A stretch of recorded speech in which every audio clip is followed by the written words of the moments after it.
Welcome to Comic Industry Insiders Live, our weekly opportunity we get together and do what we do without the camera, which is just, talk about the comics industry and talk about the things that changed and week to week, how our, ever dynamic lava lamp of the comics industry is unfolding itself in real time.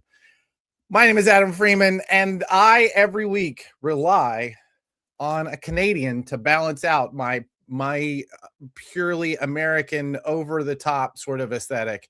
And that gentleman right now is coming to the stage, Mr. Brian Garside. You've made mistakes in your life if I'm your balancing. Oh my gosh. I am not well known for my even keel. Most people describe me as having the emotional depth of a Muppet.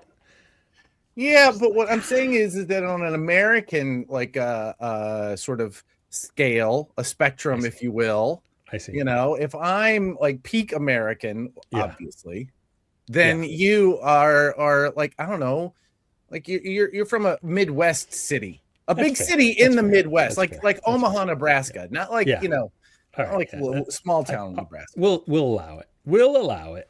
I'll allow it. Love it. How's your week been? How are your nerves, Adam?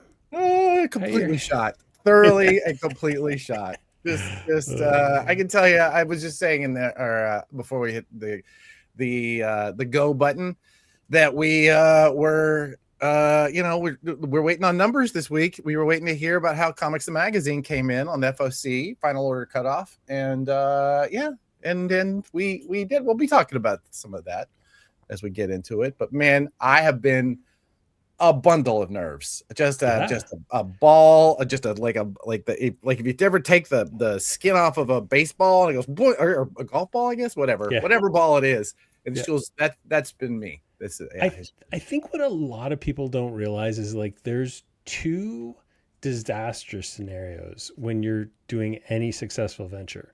One of them is, the obvious one, that it isn't successful. Yeah, that I totally know how to deal with.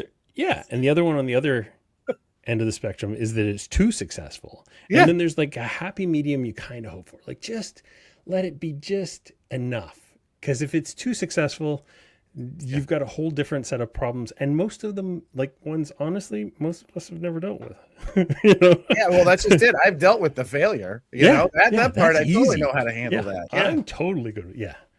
No, it's an exciting time. So I can't wait to hear the official numbers because I haven't actually. Well, there you go. Well, this is our pre-show banter. It's not just you and I talking about this. So let's bring in some new faces, some people that we do it. Here's my my partner. He's definitely way above me on this org chart, Mr. Joe Keating, who has also had the same sort of nervous week, I am assuming. Although, Joe, you're just cool about it, man. Every time I talk to you, like, it's time to go. Let's go. It's time to go. What else are you going to do? What else there to do is to pace around and, yell at my kids. I don't know. What else is there to do? I find things to do. Another round in the fight, man, So that's right. Exactly. Yeah. We're going to run out of pre-show banter time. We have some new faces. I don't want to miss them out. So, by the way, somebody else could not do this without somebody who is absolutely keeping the Comics the Magazine train on schedule. Miss Megan Marston. Welcome to the show, Megan. How's it going? Pretty good. Pretty good. You say how's it going like we don't talk 6 times. I'm just how are you feeling in this moment? In this moment, I'm in that show zone where I don't really have any conscious thought. It's just whatever comes to mind. Yeah. Really. You're a French bulldog. It's all pure amygdala from here. This is nothing. There's no real critical thought going on. And then immediately after it, there's just a brain shutdown where the brain just says, I'd rather not for a little bit. Let me just take a breather. Yeah. Please do not ever rely on me to do anything right after the show. Right? Yeah. We do have deep in the show. We're going to be talking to a bunch of folks about the future is video, about the internet and how it has shifted. And we have 2 amazing guests who do that. And actually, one of them is going to be doing triple duty this week. And he is one of my favorite retailers from the West Coast. So it's 3 hours earlier there, which is still morning. Whatever. Shut up, Adam. All right. Hey, Tom Manoff. How are you, buddy? Hello. I'm great. Thank you for having me. Oh, it was so nice to see you. You know what? I meant to say to you the last time I saw you, and it was a crowd, and your dad was there. And I think he was your dad. You didn't introduce me, but there was a gentleman that I'm like, why does this guy look so familiar? I look just like Eitan has aged up. So either you like are looping and coming back to your own events, or that was your dad, right? It could be either way, but also I do bring my dad places, and yeah, he does look like a me with a mustache, and straight hair. Yeah, I get you. I get you. Well, it was nice to see you. And it's nice to see you here. I cannot wait to talk about your big event this week. Let's leave that for later in the show, because I did want to bring one of my other good friends, somebody who works on the creative side and working on a really fantastic, exciting project. I don't know if we've ever had him on the show, but he does a lot of this video stuff. Mr. DJ Kaufman. Hello. Hey, DJ. How are you guys? Good, buddy. How are you? Excellent. Yeah. Excellent. I would tell you guys, we talk about doing video content. DJ, before he had his current gig, was already an inspiration for me because he did so much on TikTok and Instagram, and he was doing content for creators in a way that I didn't see anybody else really doing it in sort of organized and specific way. And then, I mean, I saw who his influences were, you know, once you know somebody, you know, what they kind of do. And I knew exactly who he was, you know, kind of influenced by. And that, like, the fact that he still went to go work for Gary Vaynerchuk later just did not surprise me at all. That's how the universe works.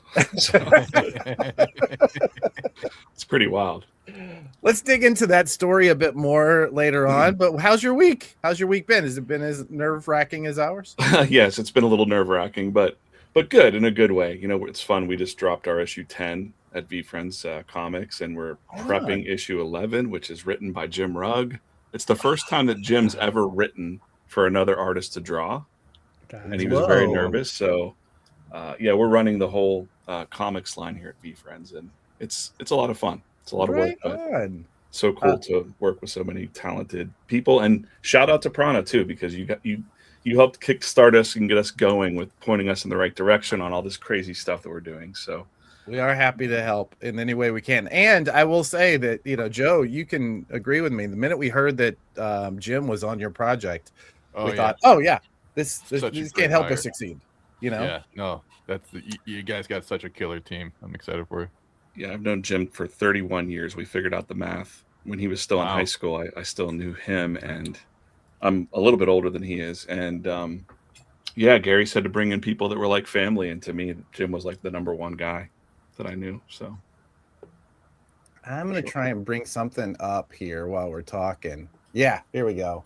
Let's see. Can I do this? I've never actually successfully done this part right here. Oh yeah. Do you mind, Joe? You don't mind if I show this part? You see it in the I don't know what you're doing. The backstage. Dude.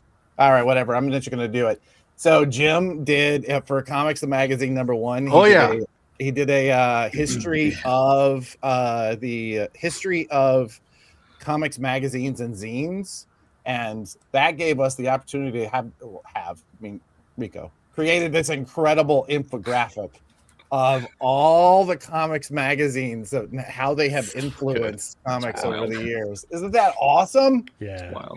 I was looking at that this morning, and I was just like, my favorite one is in there. It's Comic Scene. I love that. Oh, magazine. yeah. Yeah.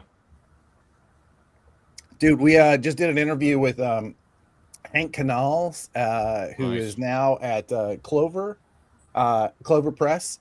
But you know, did a whole run at DC and Wildstorm and was a big part of all of that. He talked about how he met Rob Liefeld and they became really good friends through the zine culture, right? They actually got to know each other through zines, and that's how that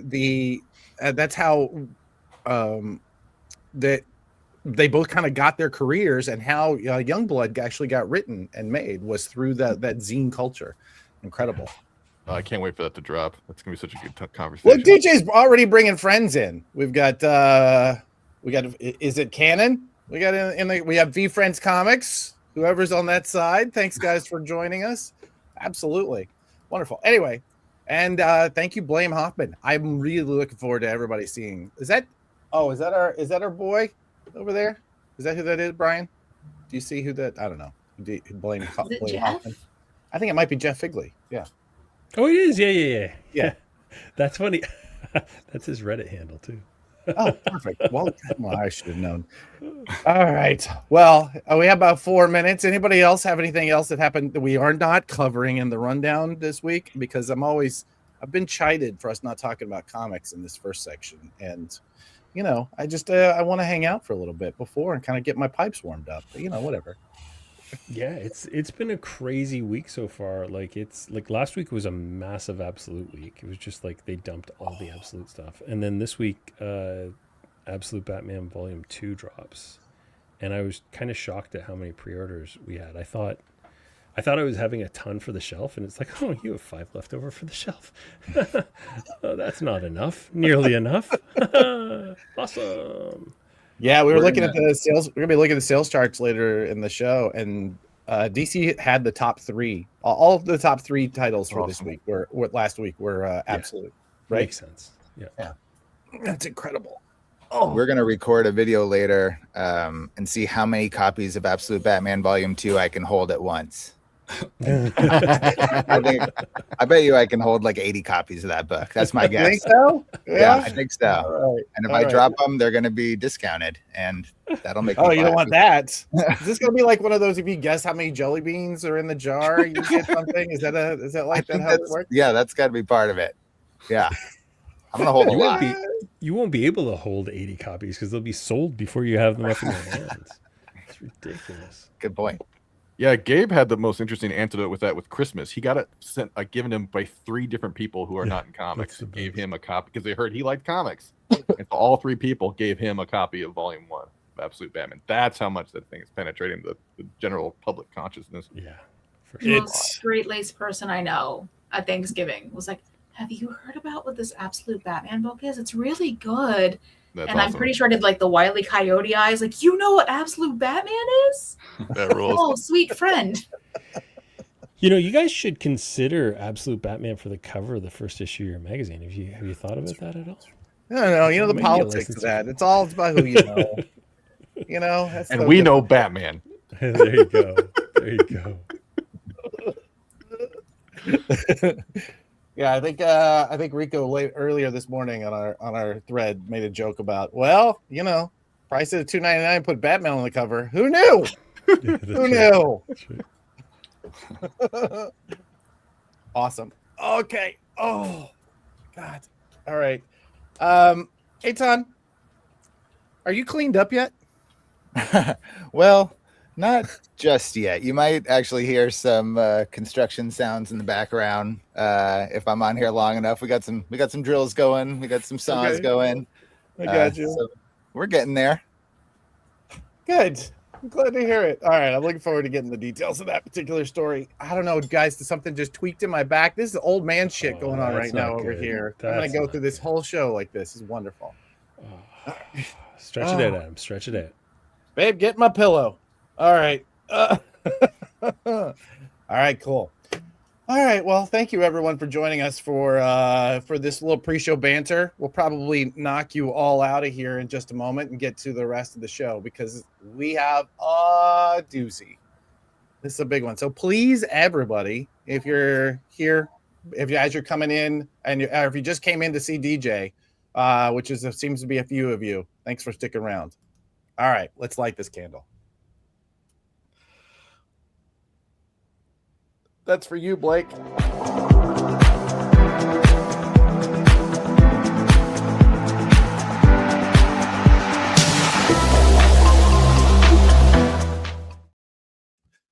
Hi, my name is Adam Freeman. This is Comic Industry Insiders, a weekly podcast live show thingy where we talk about the comic book industry and what's happening in it.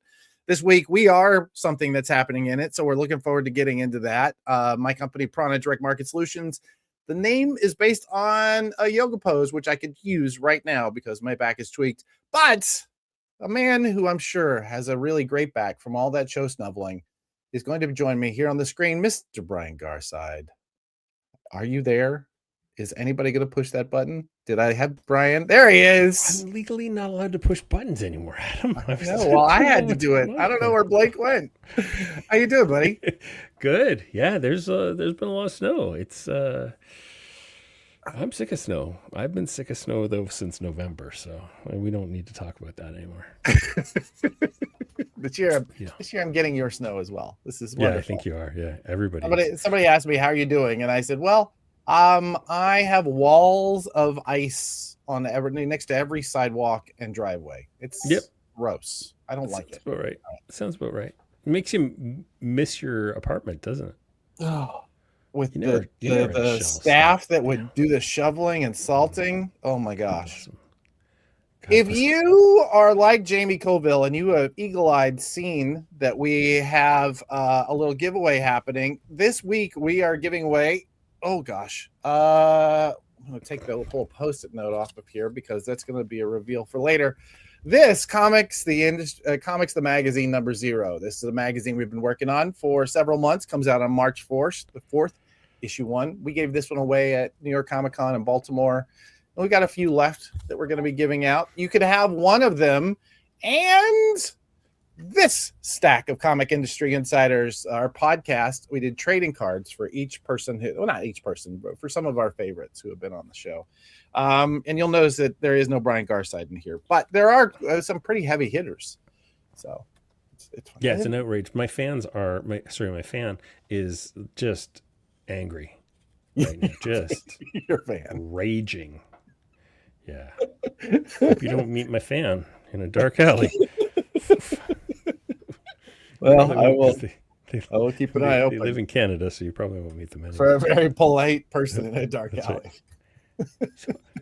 Right. Sorry, Adam. But, hey, bud, I think you may have kind of screwed up there, eh?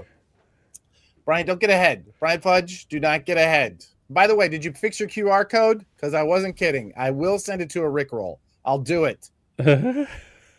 I had to check all the ads for QR codes to make sure that they went through. And somebody had a problem. I'm not saying who. Brian Fudge. Oh, Brian Fudge. Sorry. All right. We have a show, right? Yeah, we do. What are we talking about this week? That's a great question. I haven't actually even looked at the slide deck, so it's going to be as much of a surprise for you as it is for me. Oh, it's going to be a good time, my friend. It's going to be a good time. This week, we're talking about something that you and I really discovered, which is this is going to be some old man talking about stuff that happened 10 years ago kind of thing, but it truly requires reiterating for those of us who have not gotten on or took too long to get on. The internet is now video. There is no internet that isn't video at this point. From a marketing standpoint, from an advertising and sales standpoint, if you're not creating some sort of video content, you're just not playing the same game as everybody who you're competing against. It's so we're going to be talking to that. We have a couple of really incredible guests to help us decide how to navigate how that works. I'm not seeing I don't have the little arrows anymore. Somebody else has to do it. That's right. Yeah. So used to having the control. That's okay. What are we doing? Yes, we got some headlines. Yeah. We got our market share report. We've got our big surprise, which I believe is in the headlines. I believe we snuck into the headlines. Surprise. Big shoe. Big shocking. It was a surprise apparently to me and not anyone else, but whatever. Yeah. I know. Yeah, we were all just like, yeah, of course. And then we'll hit our feature, which is the internet is now video. And finally, we will do a final cut for Josh Mallerman. Josh Mallerman is going to be on the show. I'm really looking forward to you guys hearing about this book because our friends at Source Point Press have put together a doozy. And it's going to be coming up on FOC, Final Order Cutoff, which is what we're also going to be talking about a little bit. All right. Excellent. Get into it, shall we?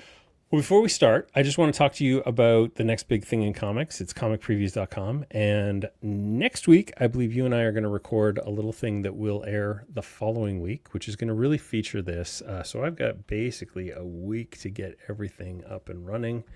Should be fine. I can't imagine there being any problems. Everything's going to be great. You know, the thing So, that yeah. they say about building technological things, anytime there's tech or code involved, it's always just easy. It's a straight line. It's just all paint by numbers, right? You just do it and then it's done. You just right? use AI. You just go into Use AI AI. and just say, I don't know. build me a website, and it just does it. Yeah. I don't It's know just why super you're having easy. such trouble with that. That's whatever. No clue. I don't know why it feels most times like the publishers and distributors are entirely trying to sabotage me, but it's fine. It'll be fine. I mean, it's entirely possible that there should be a service that would make sure that all that data was right on its way in, like some sort of like a Bowker for comics. If you could see the text change between Django and I, where we both pull out the last of our tiny little hairs, I think it would kind of amaze some people. Yeah. I'm also just hoping that somebody at some point is going to put together like a bingo card for our shows where Bowker for comics gets to be like like one of the blocks, because I feel like I'm going to just keep saying that until one of you figures out how to provide it. I love it. I love it. Well, let's dive right into, and you got to see this next slide. Look at that. Let's go. Hard hitting headlines. Can I tell you how much this pains me that little Honda Fit is taking that much damage? Because I used to have oh man, that was the best car. Love it. That's so painful. I know. It hurts so bad.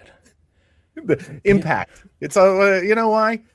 Blake knows impact. He brings that. He does. Time. Well, speaking of impact, how do you want to do? Oh God damn it! This is not how this was supposed to go. Yeah, I didn't think so. Blake! Blake, go back to the go back. Oh. Oh no, he's panicking. He's going the wrong way. No. Tell you what, let's bring Blake, go back to the car. We have a special guest that I want to bring. Is your camera on? Is your camera on? Because we have ruined the kayfabe completely if you're here.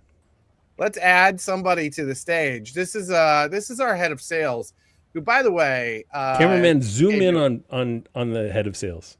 If we can, just pull that up here, because this is a person who committed us to a number that I wasn't certain we could hit, and I was a little bit irritated. If you, I don't know if you could see it.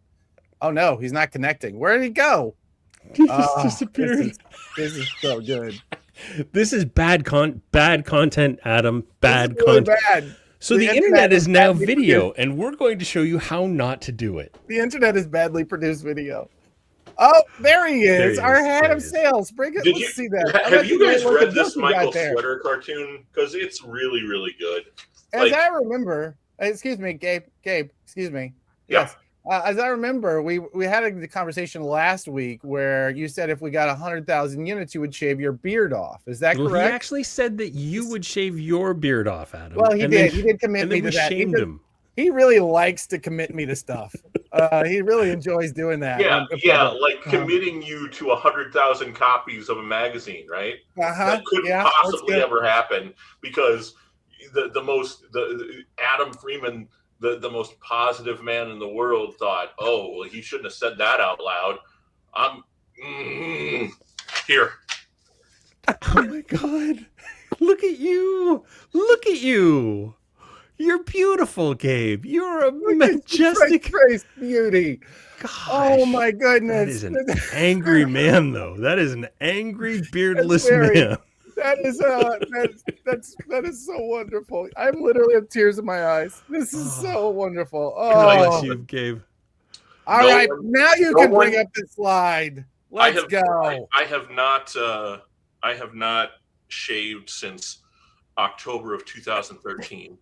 No one in comics has ever seen my face. Is it not surprising? No, well, here, she just did. Is it not surprisingly cold? So cold. It's so cold. No one in comics has ever seen my face. Jamie, do you mind? We would love to see you, Jamie, if you want to come to the screen and tell us how you feel about this. Because my wife has never seen my face before. Oh, hi! It's so good to see you. Oh my God. I'm gonna put my hair down. It's okay. I was at work and he just sent me a picture and was like, I don't have a beard anymore. And I was like, well, I think he looks young. Doesn't he look He young? does. He looks like 20 years younger. Gabe, but you might get carded at the at the bar. Look at him. Yeah, my wife. I can't wait till Stella gets home. This is going to be a real mess.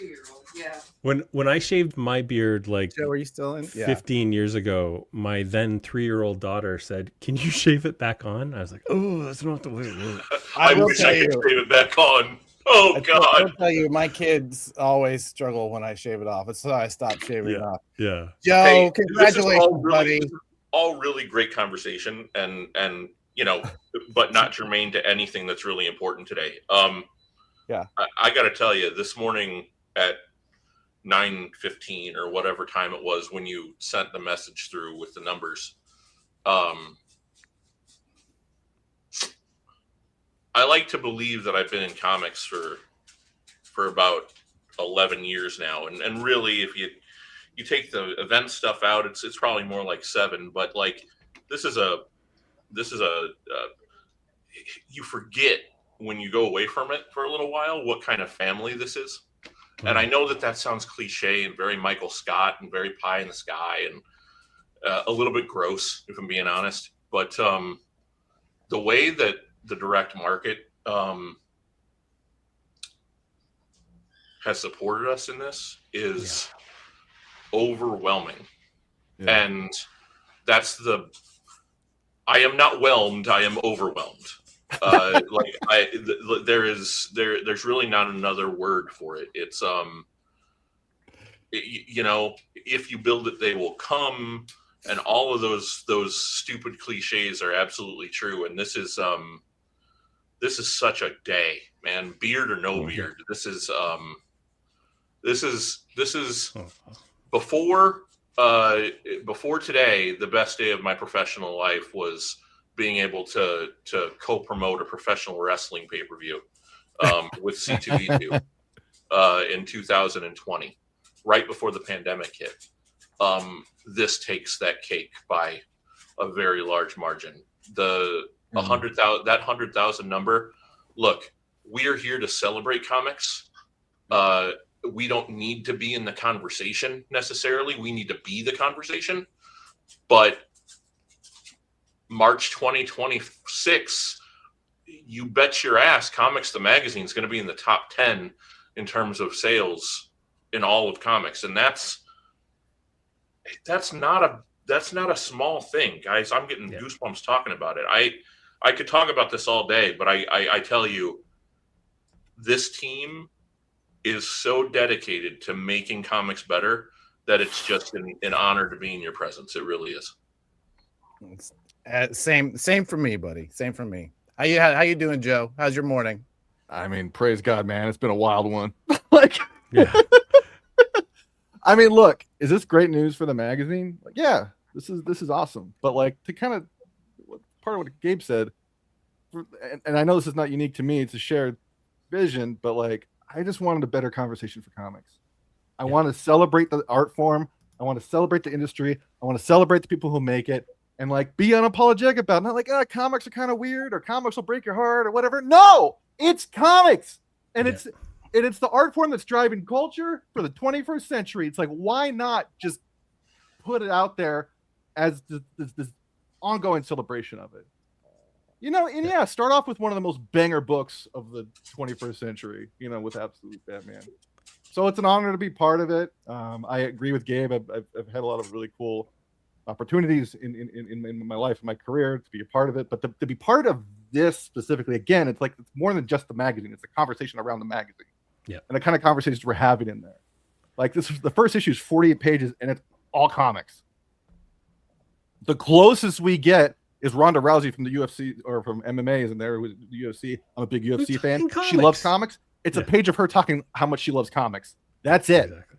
You know, the Absolute Batman piece is not just, hey, where'd you get your ideas for Absolute Batman? But then they get into it. We get into like the lettering and the color. Like, there's a bit with Frank Martin, the colorist, that is so freaking cool. It gives me goosebumps. I don't want to show it on the show. Adam, do not pull it up. But seriously, it is so cool. I've never seen it before.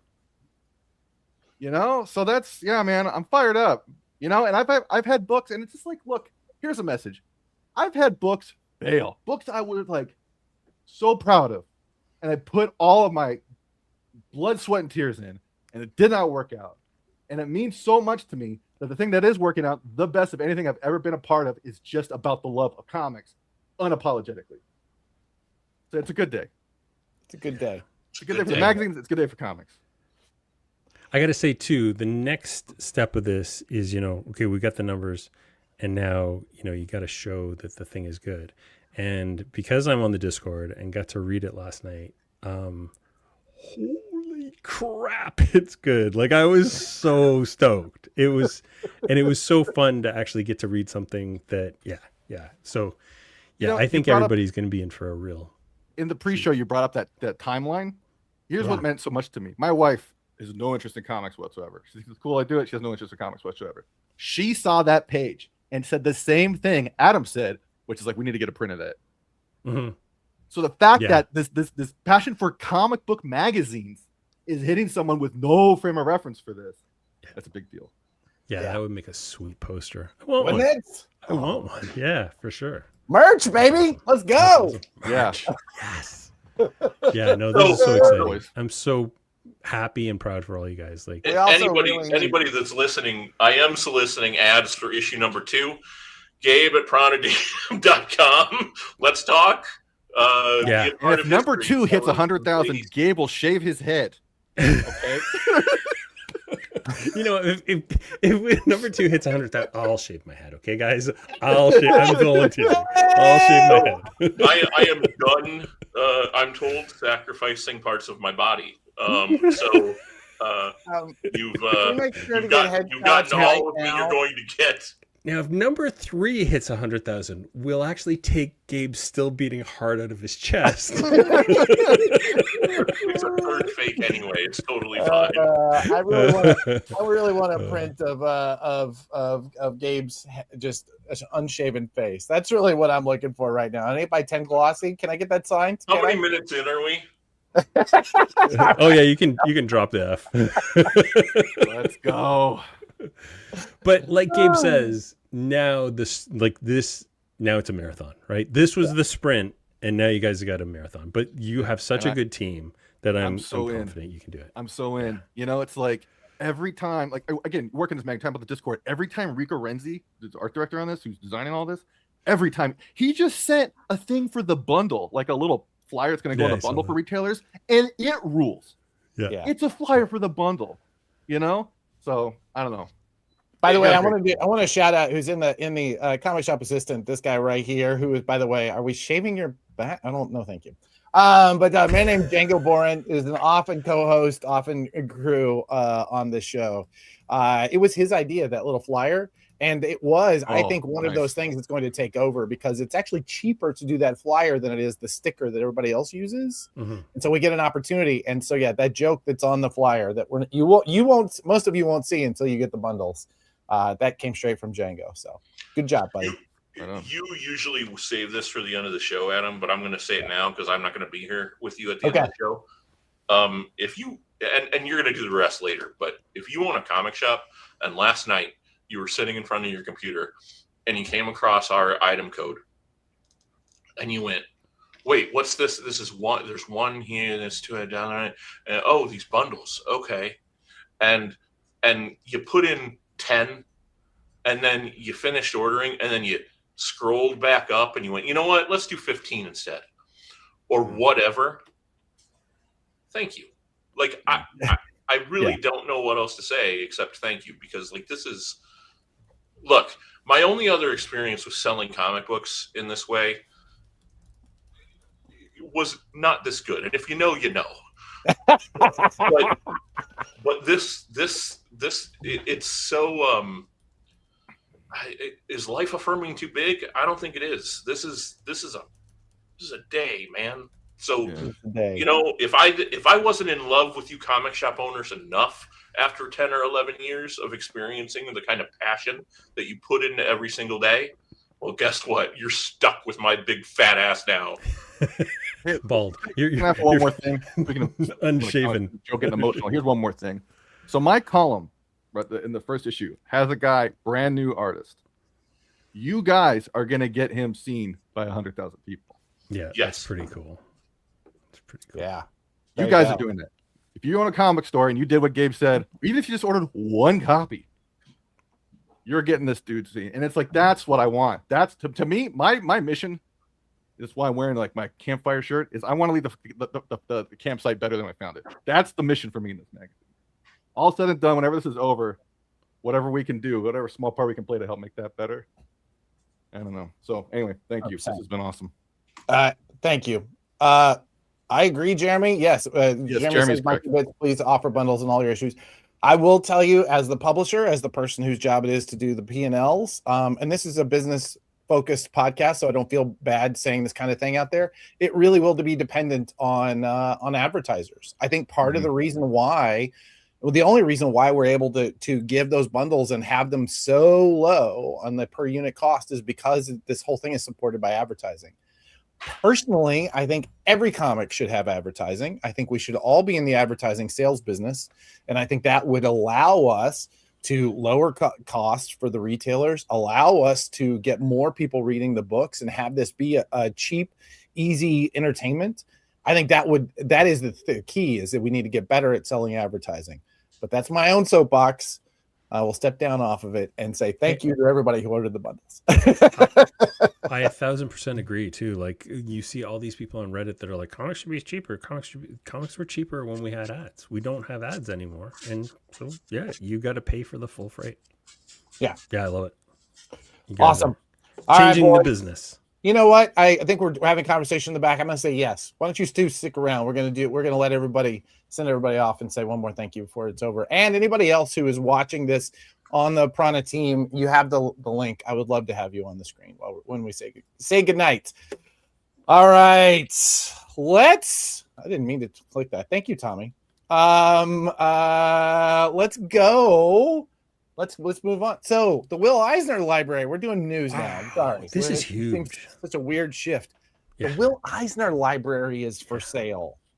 It's like all of Will Eisner's properties are the estate is making them available. So we could see, the Spirit change hands. And this is, I mean, all of the graphic novels, all the children's books, all the instruction books on creating comics.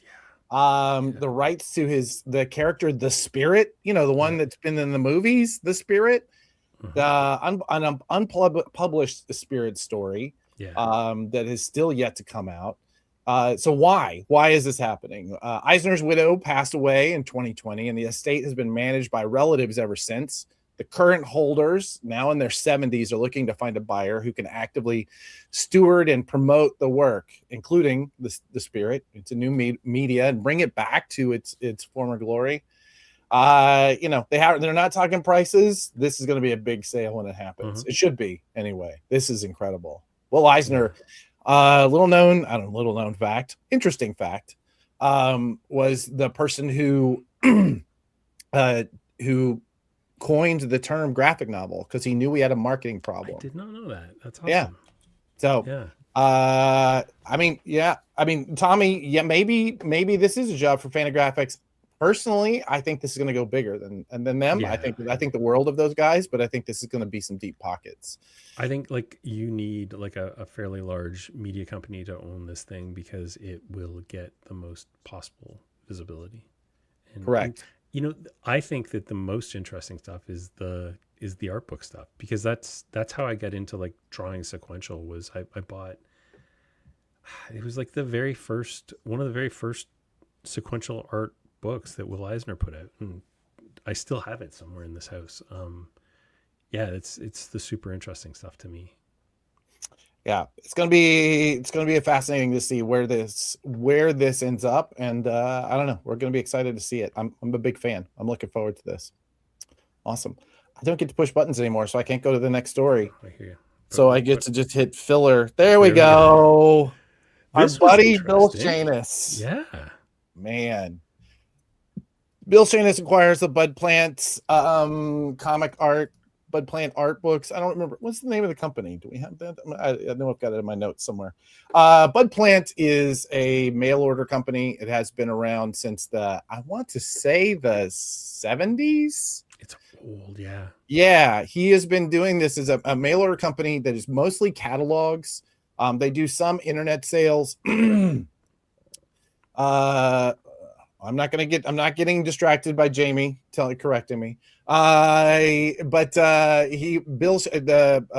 We actually got really close to this, and we're even talking to Bill about possibly having Prana do some work with them. So I got a little bit of chance to see behind the scenes. What he's doing here is going to be phenomenal. And Bill is the guy to do this. He's been at this since the 70s. He started off, he and his brother doing comics, and then they couldn't figure out how to get stuff distributed, so they started their own distributor. That distributor, I think, I'm doing this from memory, I believe that distributor was purchased by Diamond, and they kind of got Bill in the deal. Bill becomes the head of purchasing at Diamond for decades. Now, legitimately, there was a upper management team that stuck around forever, and Bill was, I think, one of the longest lasting of that crew. He was, and in some ways, you talk to some people, they have some real opinions about Bill, having worked with Bill. He's a firm guy, let's put it that way. Yeah. But dude, he is so savvy and so smart and always hustling. His network is so vast. He is the perfect person for this deal. Yeah. And I'm looking forward to seeing this. I personally think we have a very bright future for physical catalogs as well.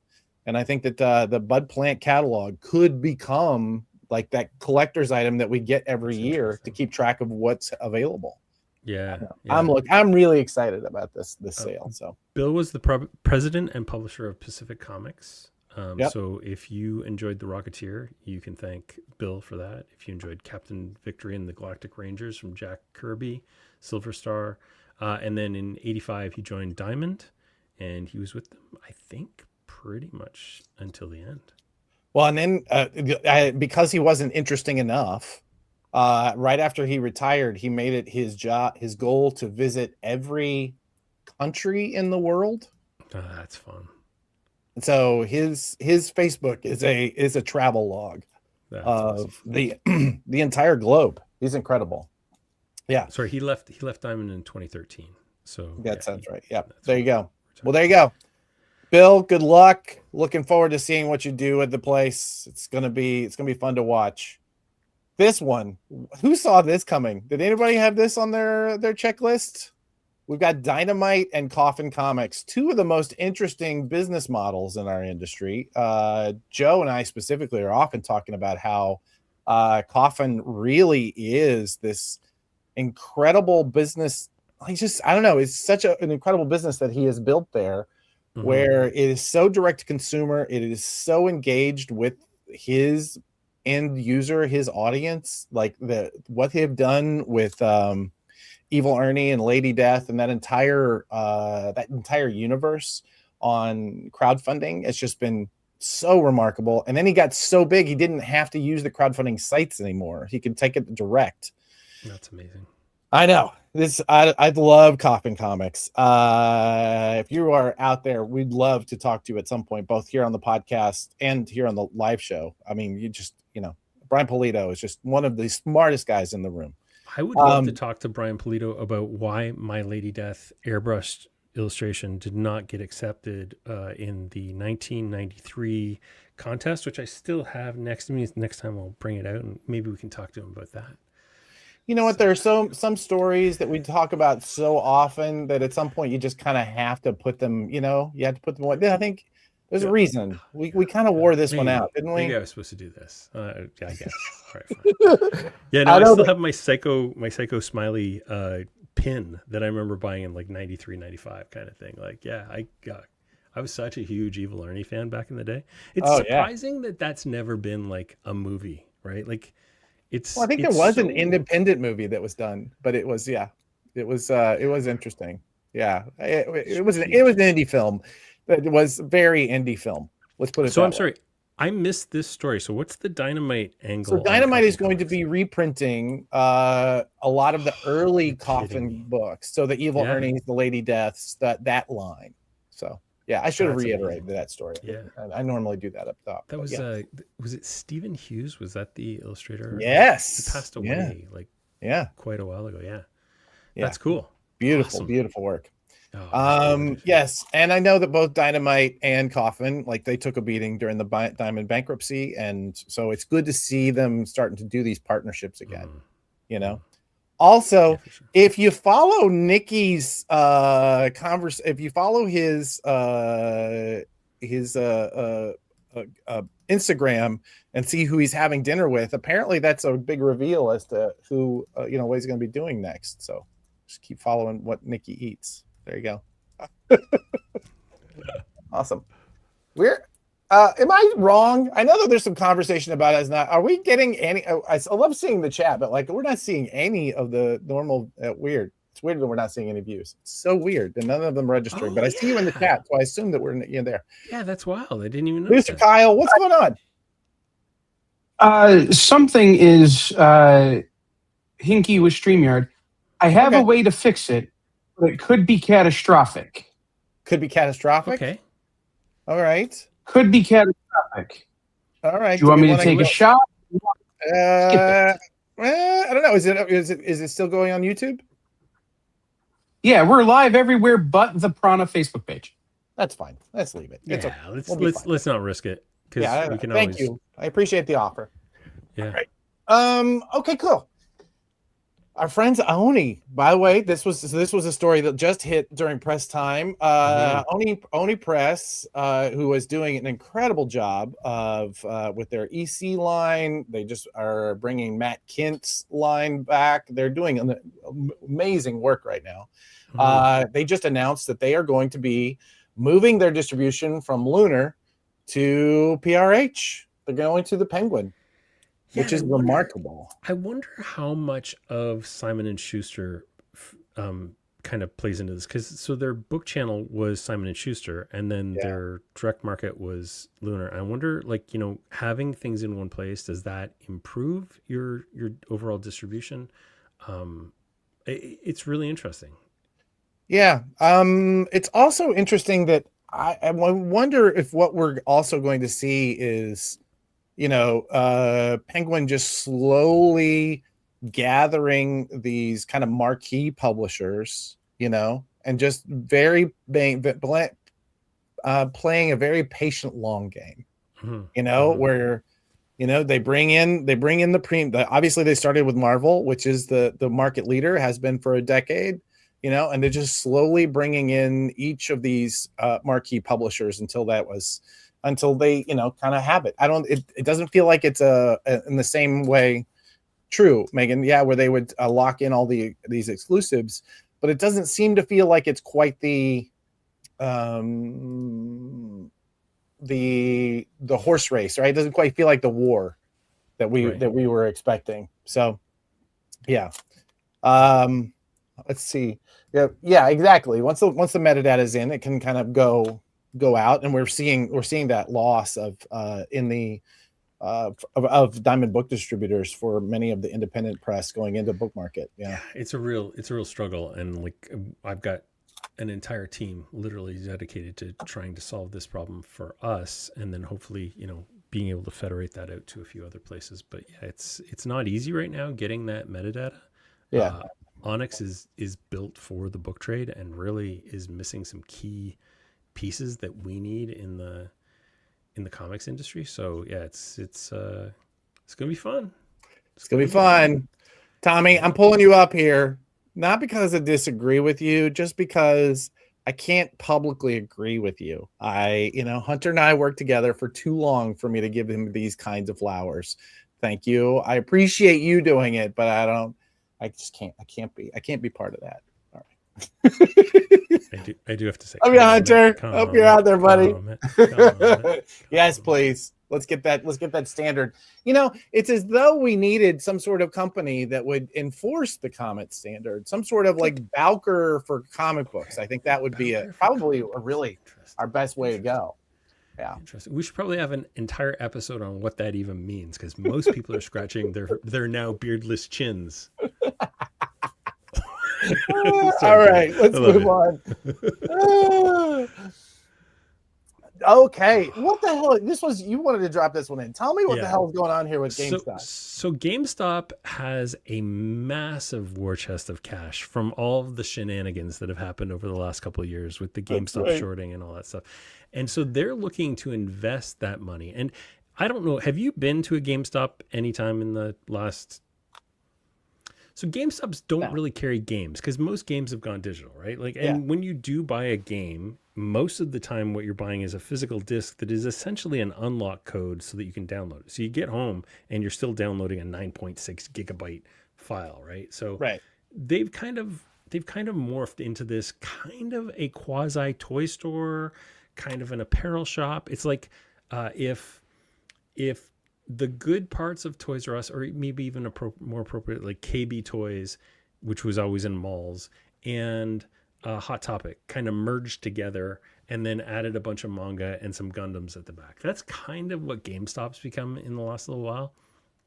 And I swear that if they were forward looking at all, they would invest in the comics industry and they would figure out a way to get comics into GameStops. And I would not be surprised if they're looking at something like a, I can't remember the big chain that's in Pennsylvania, not Westfield, but something like that. There's like a big chain in Pennsylvania. I'm not sure what we're talking about. Yeah. Okay.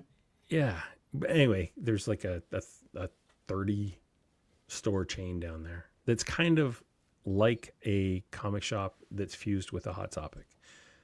So yeah, I think we're going to see some movement here because they do have money and it's a finite time that they're going to have money. Because at some point, everyone's going to realize that GameStop really is the emperor with it has no clothes.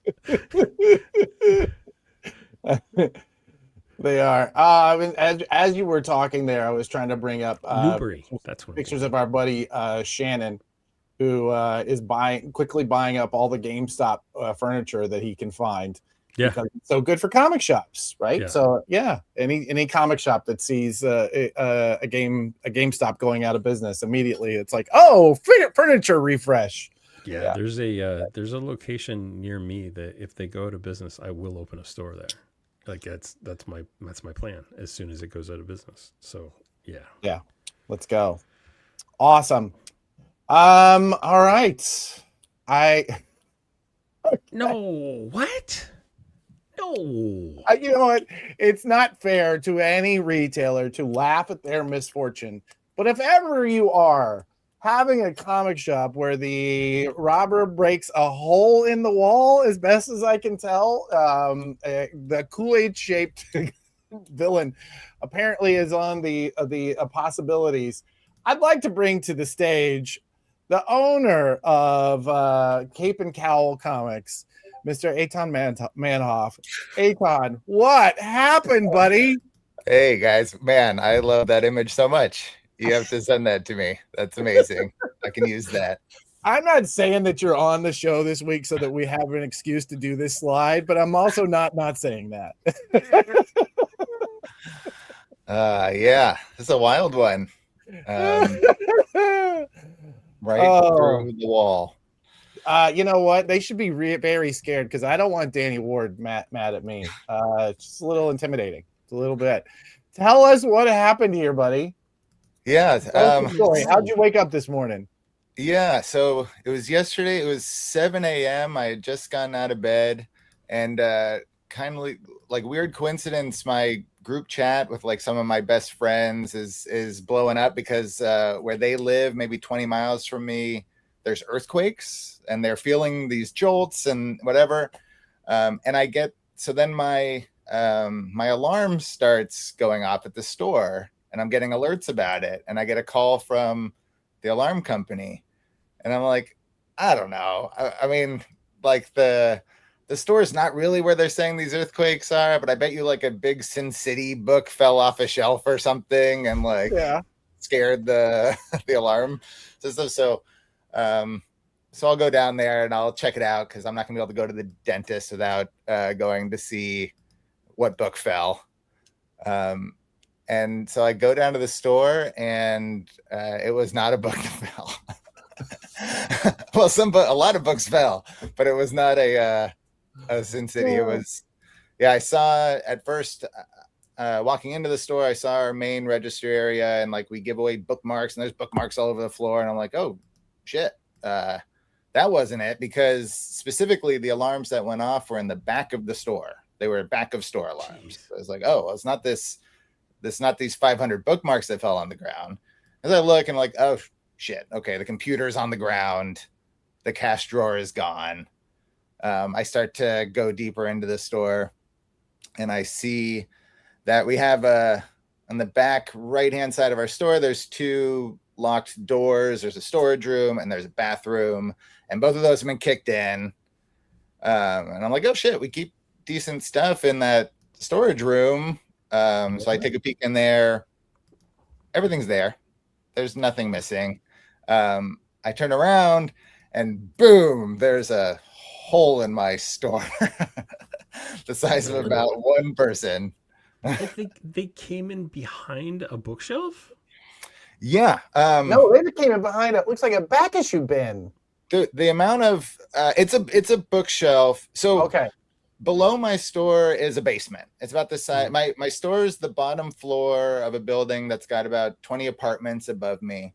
And down below, there's a basement that's like the footprint of the whole building. And right behind my store, there's a staircase with a little landing that goes down to the basement. And so these master criminals went back there and they popped that door open. And then I'm assuming they thought it was like they were going to be getting into the back of the store, but then saw, no, they're in a hallway, and knew there was so anyway, they start kicking through the wall. The wall that's where they were. That's the backside of it. And then the other side, it is crazy how much work they did, and how much.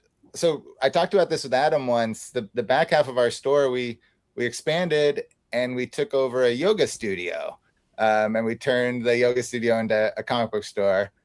But the 2/3 of the back wall of the yoga studio was mirrored, and so we left the mirrors on there. We painted like a cute mural across it, whatever. So this portion of the wall was fully mirrored, and like legit mirror. It's like 3/8 inch thick. It's like when these guys broke that hole through, like sheets of glass had to be raining down. God, yeah, it's surprising they didn't like slice themselves in half. Yeah, and then there's a full, that's like a 9-box Kalex thing right there that we keep all of our manga overstock in. So that's in front of them then. So they have to, and it's full. I mean, it's manga, so it's not that heavy, but it's full.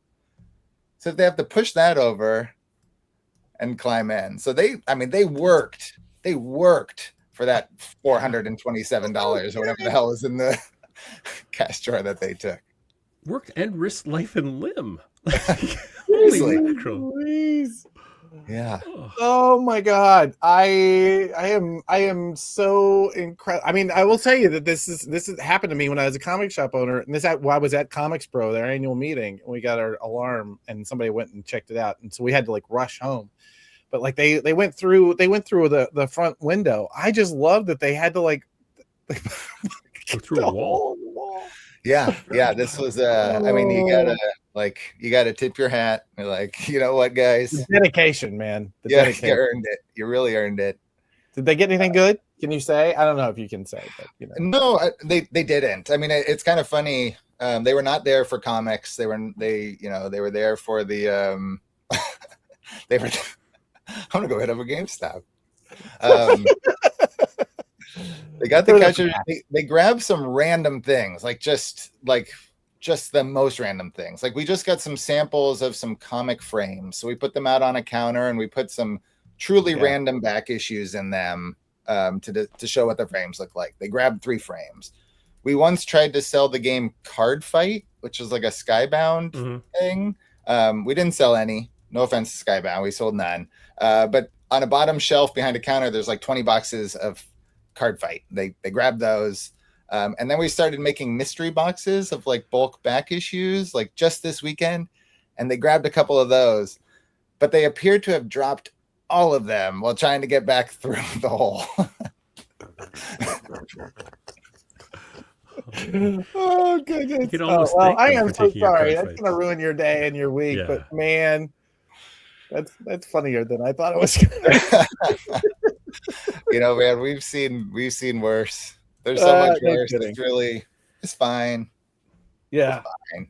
And I'm sure, as usual, when thieves hit a shop, man, they do more damage than they do take, right? I mean, it's so rare that a thief will actually take as much value as they've taken out of the shop itself, right? Just in damage. So For sure, yeah. I mean, it's fortunately the building has stepped up and they're taking care of most of the physical damage. I have to replace a computer, which apparently, like, I don't know anything about computers. Brian, I'm sorry, I know nothing about technology or computers. Okay. God bless you. I wish I didn't. And so I hate that, and I had no idea that they're so expensive. Really? Yeah, because get like the memory, I guess, that we need. Yeah. I just had no idea what I was in for to replace a computer. That's a bummer. Yeah. I'm sorry, buddy. Yeah, that sucks. All right. Well, thank you for coming on for that. I'm starting on the note here. I want to go ahead and skip ahead to the to our main segment, and then we'll come back around to the bestsellers if everybody's okay with that. I know. I'm sorry. I'm calling an audible here in the middle of the show, but I wanted to let's go ahead and throw up that graphic if you don't mind. Eitan, sticking around. We want to talk to you about this because you've been a really great resource for this for many stores. So our segment this week. The internet is now video. For those of you who thought the internet was just texting back and forth and just putting things on bulletin boards and then, maybe putting up your the photos of your lunch. Turns out, no, you were wrong, and you've been wrong for about a decade. But we're just finally catching up, so why not? I know that I can say for me personally, this entire journey really started back in February of 2023. When we started the Comic Industry Insiders podcast. It really just changed the game for us completely. And I cannot recommend it enough. And I keep recommending to people that you find a format, find a platform, and begin showing the world who you are and showing up for them. An inspiration for me also in the room who has really figured this part out and I think really kind of built on this idea of creating something of value and showing up and sharing generously with your audience is our good friend, DJ Kaufman. How Hello. You doing today? Hey, guys.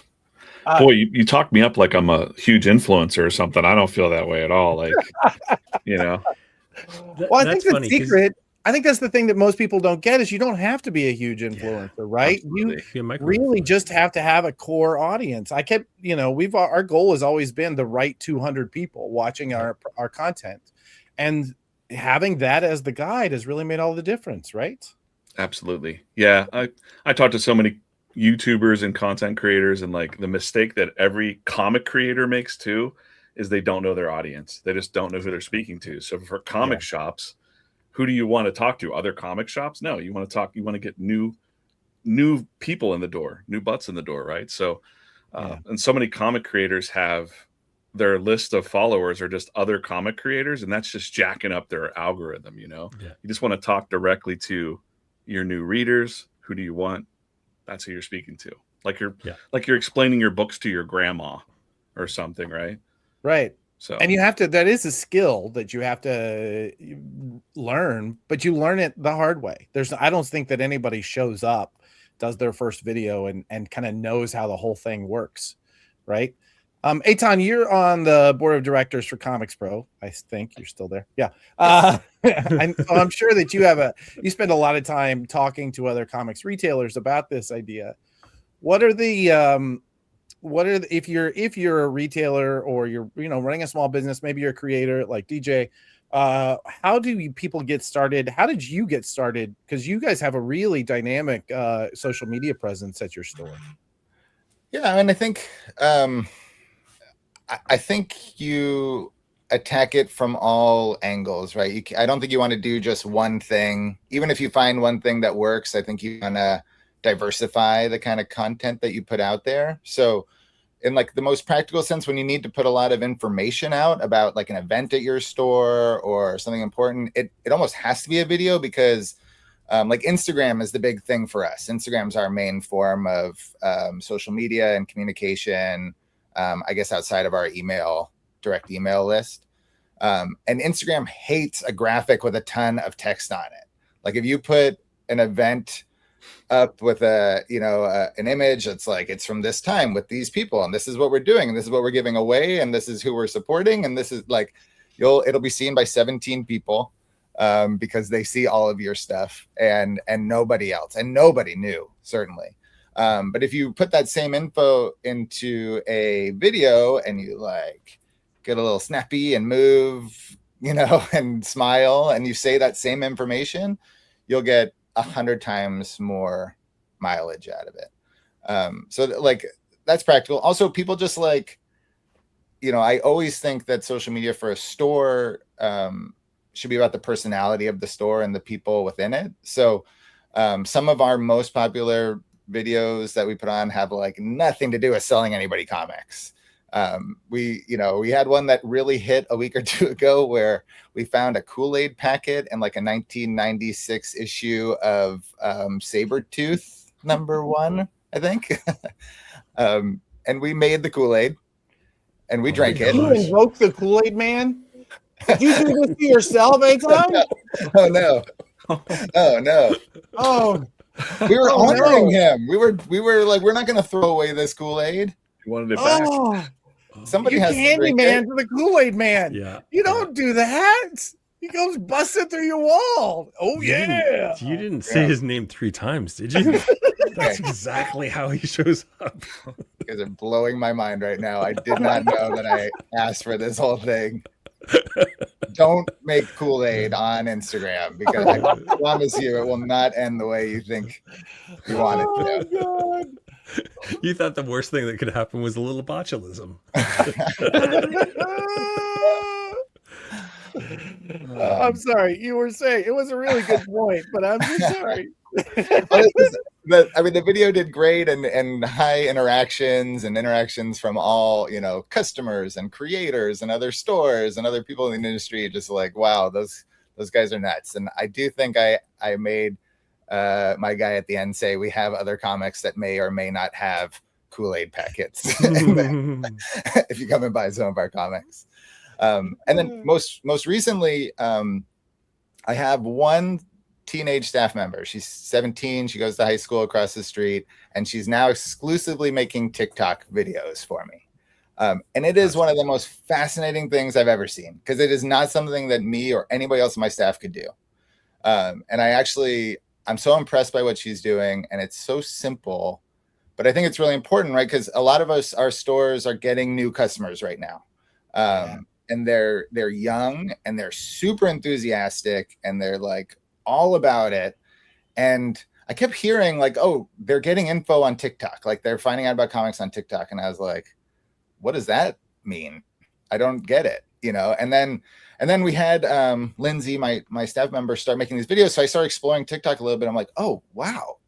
Like these are just young people who are like, they're not, sometimes they're talking about stories, but they're mostly just like talking about comics. They're talking about the books that they picked up. They're sharing, they're excited. It's a lot of young women, which I don't see as often on the other social media platforms that are, just as stoked about Absolute Batman as anybody else in the room and showing it off. And so that's been fascinating. And then and her videos are simple. It's like date idea, go to Cape and Cowl, and then it's like some whatever. And I'm awesome. Like, that's fun. Yeah. Okay. Yeah.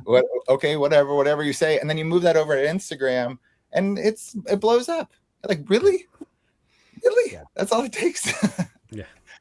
Yeah. It's something you said earlier, and DJ, I'd love to hear you talk about this. Actually, before we get into this, I'd like to get into your current work and who you work with as a result of your social media presence. I would say that's, you've got it in your handle here, VeeFriends. Yeah. But talk to us briefly about who Gary Vaynerchuk is and what VeeFriends are and why it's tied into this conversation. Yeah, so Gary Vaynerchuk, Gary V, as most people know him on the internet, I guess, has been championing social media, organic social media since the start.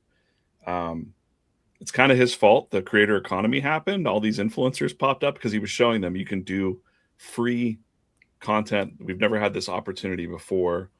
Every type of creator, anybody that has a story to tell, document your process. Don't worry about setting up fancy equipment. You don't need that. You just need you and your phone, and you can get started, right? So, I mean, I always followed him for years in the marketing space. And, you know, I would try some of the things he was saying and it would work. So I just listened to him for so many years, read all of his books. And, you know, there's always that, like, there's definitely like, is this guy for real thing? Cause he's very bombastic. He's very, you know, like in your face. He swears a lot and stuff like that. But he's a very successful businessman. We started VFriends, and he's doing comic books. We have over 250 characters. We've got the Jim Rugg cover coming out soon. Next issue 11, we've got VFriends 10 just came out that I drew, and so we're just rocking out this IP for Gary, doing the same kind of formula, but basically for everyone else, shops, whatever your passion is, make content, make as much content as you possibly can. People think it's impossible, but I would say breakfast, lunch, dinner is what I used to do. I used to say breakfast, lunch, dinner. I'm just going to try it. 9 a.m., noon, 6 p.m. And then one of those things will just, one day I was doing it, and I think my TikTok, because I didn't want to be on TikTok. You know what I mean? Like I had this like, I don't want to be on TikTok. I don't do dances or whatever. You know, that's what my thought pattern was. But I was doing some drawing challenges or whatever on there. One day my phone blew up and it was like one of my videos got 1 million views. So I had like all kinds of requests for anything you could possibly want, commissions, all that stuff if I would have wanted it. But I actually got the job with VFriends because, as to what Adam was saying, he put out a call saying he was looking for a comic strip artist with more than 5 years of experience. I had done that. And I just went straight to live stream. I didn't ask anybody. I didn't even know what VFriends was. There wasn't any stories for their characters. I jumped on a live stream on YouTube. I was sick. And I just started talking about what I was going to do. And behind the scenes, all the VFriends people were saying, hey, who's this guy? He's live on YouTube. It's still live somewhere on YouTube. And the second night that I was there doing that, the president of VFriends jumped in and said, do you want to have a call? Let's go. Because your ideas that you're talking about as you're rambling are better than anything we had inside going on. So yeah, within 2 weeks, I was offered the job, and, you know, away we went. So that's the power of live streaming too, and these types of videos that we're doing right now. No kidding. Eitan was talking earlier about the algorithm, right? So we all talk about the algorithm until it becomes this like monolithic force in our lives that changes everything that we see and everything that we deal with. Can you talk about how you think about this? I know that, you know, we've all heard Gary talk a lot about it too. How should we be thinking about the algorithm? How do you think about it in different platforms when you're deciding what sort of content gets created? I try not to look at anything that I don't like because you are the algorithm. These algorithms are all interest-based now. It's not like it used to be. They've changed over the years. So now it's a mirror. If you're looking at nothing but political drama, guess what? You're going to get more political drama. If you're looking at comic books and nerd stuff, you're getting way more of that stuff. And that's where my wife and I send each other cat videos. Guess what? My feeds are also full of cat videos to send to my wife. So be very mindful of the time that you're spending on those platforms. And I'll tell you, I actually had drinks with some engineers from Meta and Instagram at Vid Summit one year. And they told me this, like, they're like, oh, there's no real secret to it. It's the time spent on platform. They don't want you to leave their platforms. If you can make more, if I can make Eitan come in and watch more of my channels and then maybe link to Jim Rugg's channel, and now he's in my web, but he's not left the platform for 20 minutes. So there's like a 20-minute marker. They said that if you can keep somebody on that platform magically for 20 minutes, well, they can serve you more ads. They can serve you whatever they're going to do.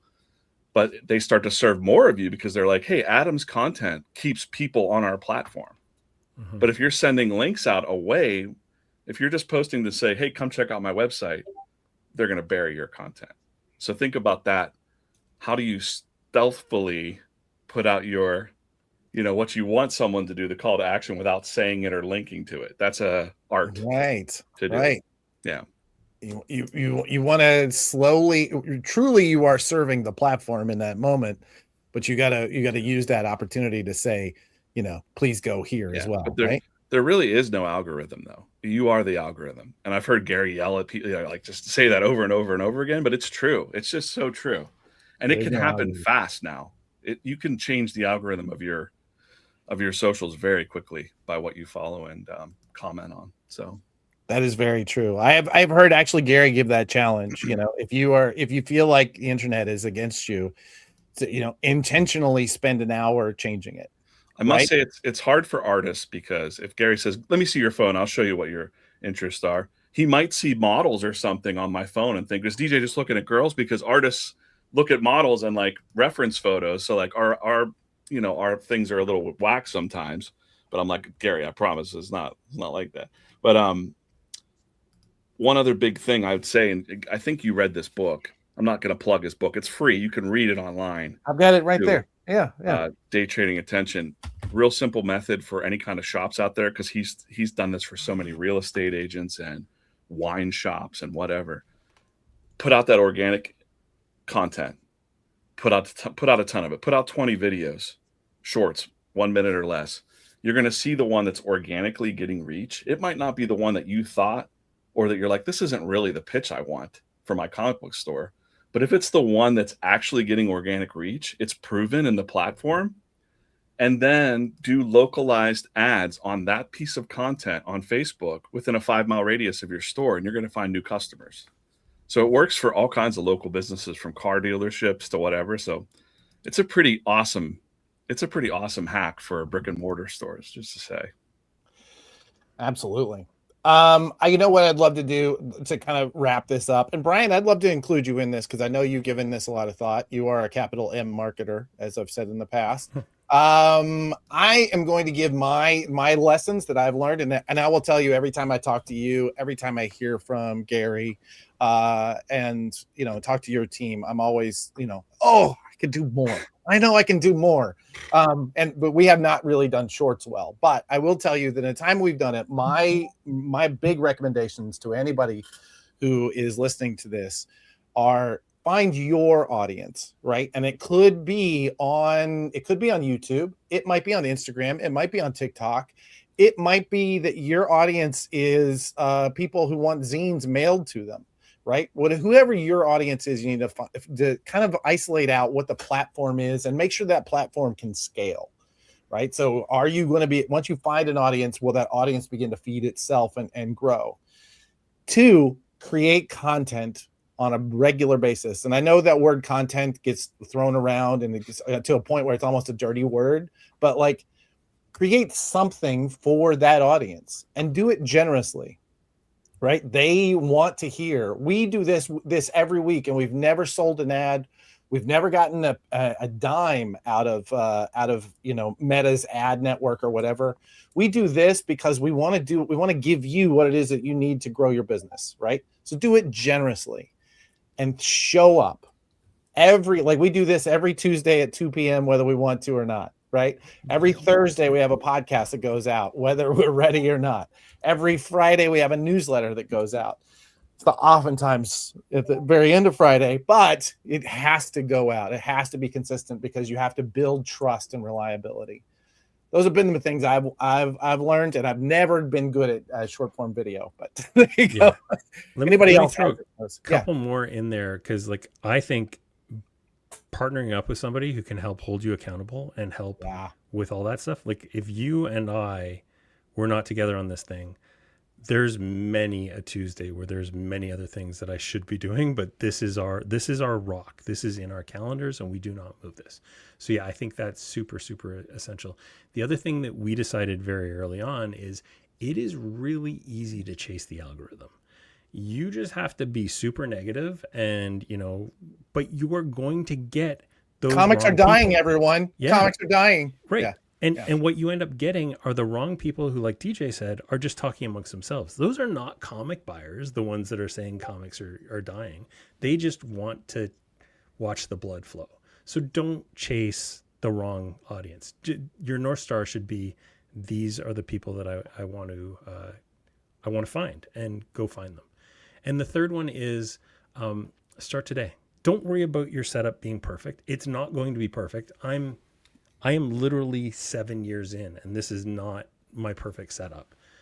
But if you don't start today, you're going to be one more day behind. Every day that you don't start is a day that you lost a potential audience member. So just start. Do something. It's going to be wrong, and that's okay. Just have fun.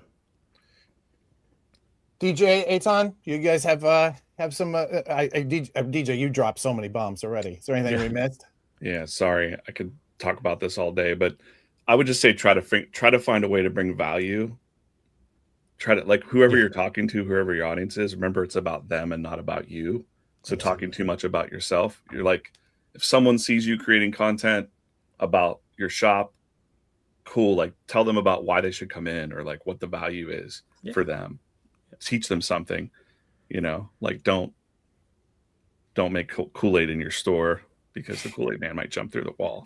Like, that's some fun content. So, right now I have value to add. Finally, you gotta recut that one so that you that, and then it ends with the hole in the wall. It comes through. That's another repost for you. Yes, that's a good idea. Yeah.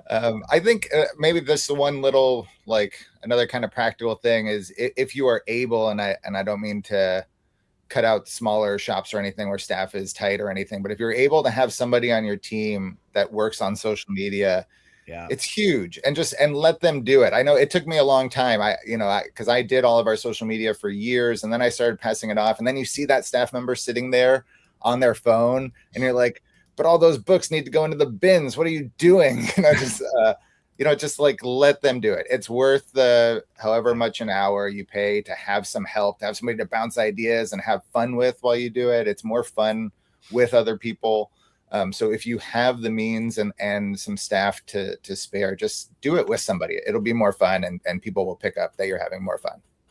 Hey man, I have to work in teams, and I'll be honest, ever since I have not had a month where I'm not paying somebody for our content, ever since we started the podcast, because I just need, I need as Brian said, I need the accountability of somebody else who's working on it to make sure that I get it done. But also somebody who is really focused on making sure that this happens. Blake, we can't do this without you, buddy. Please don't go anywhere. All right, good.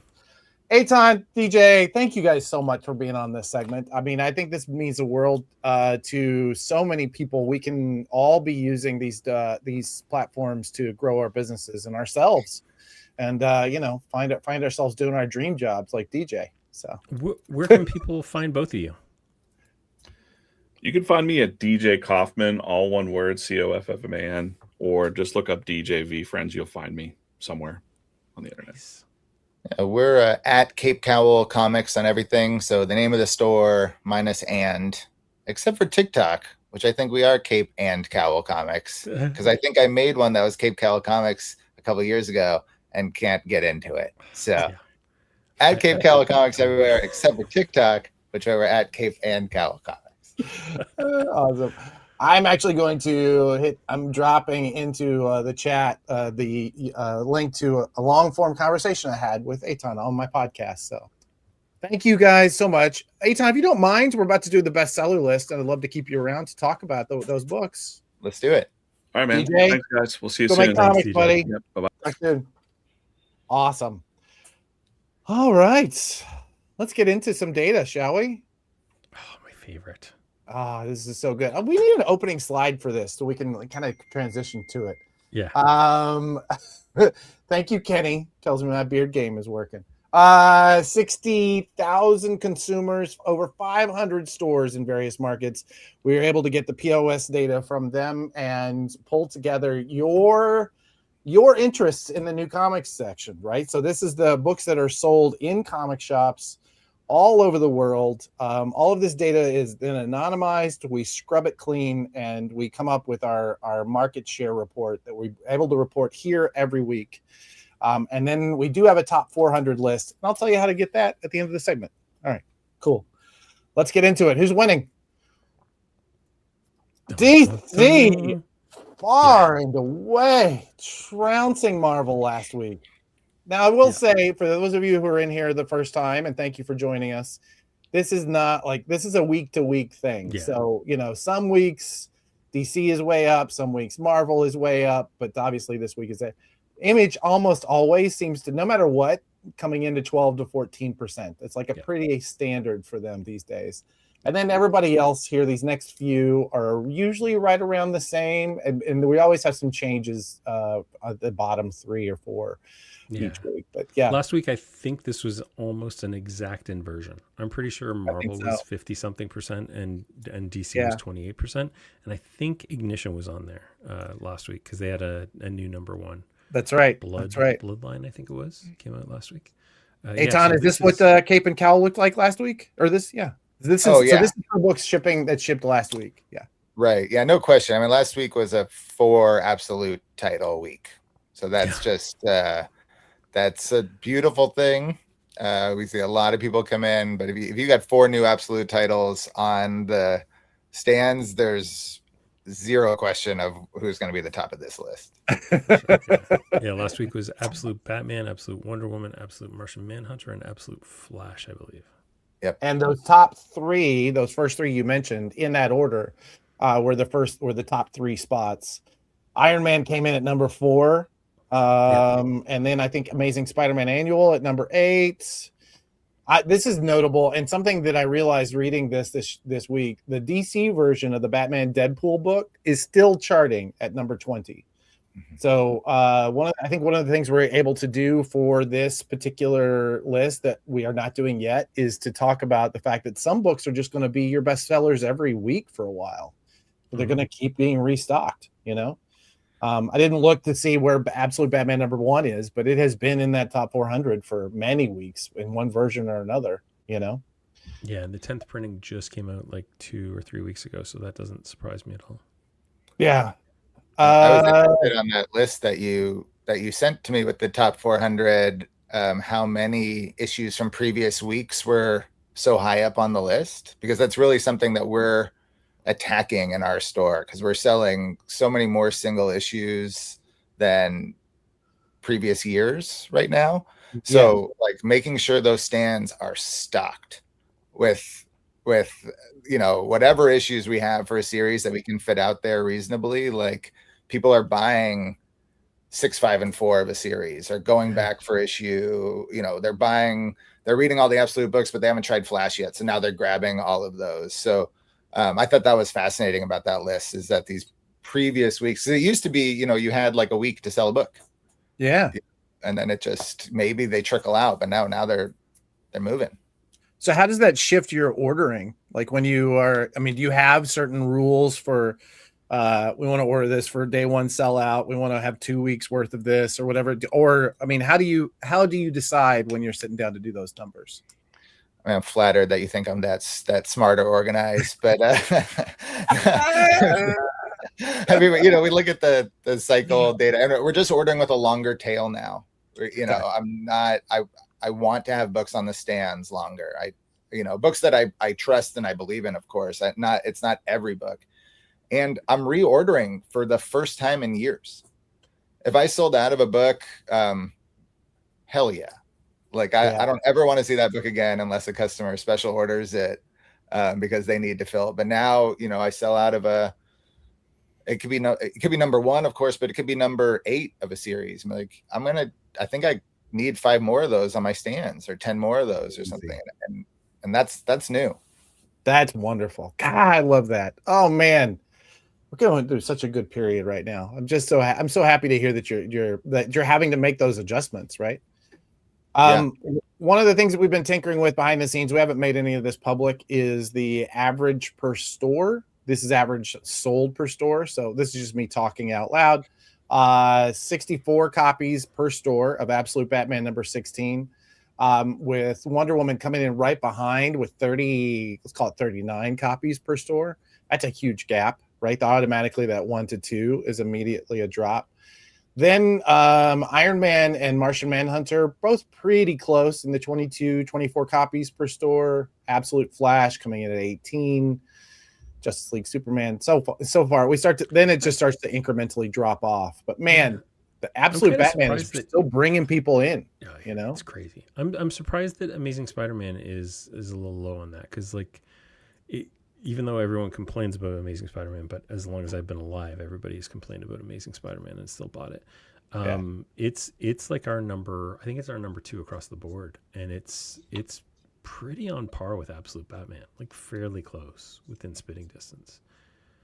Yeah, so that's interesting. Unknown 869 is asking about if we're doing a matching graft of the individual comics each company releases during the same time, how those stats match up week to week. We're not doing that right now because it is a little extra processing work. But I can tell you from when we've done it in the past, that does tend to match up to market share. I will say that the market share leader is almost at that time was really Marvel, but they were leading far and away because of the number of SKUs they were doing.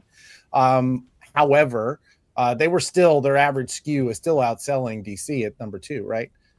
It just wasn't quite the same margin as their market share difference. So it's still, you know, people are still buying Marvel and DC, right? They still come into the stores buying those books. That's true.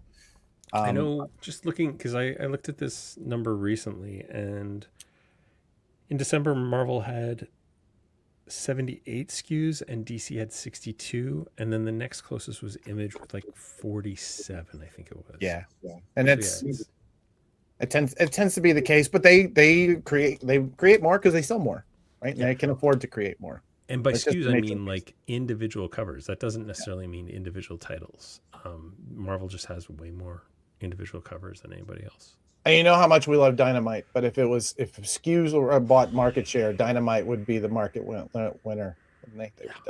They love them some covers. Very true. Very true. Awesome. Not yet, Jamie. We're working on that. We actually have the data. We just haven't. We're not processing it in the same way that we're doing single issues.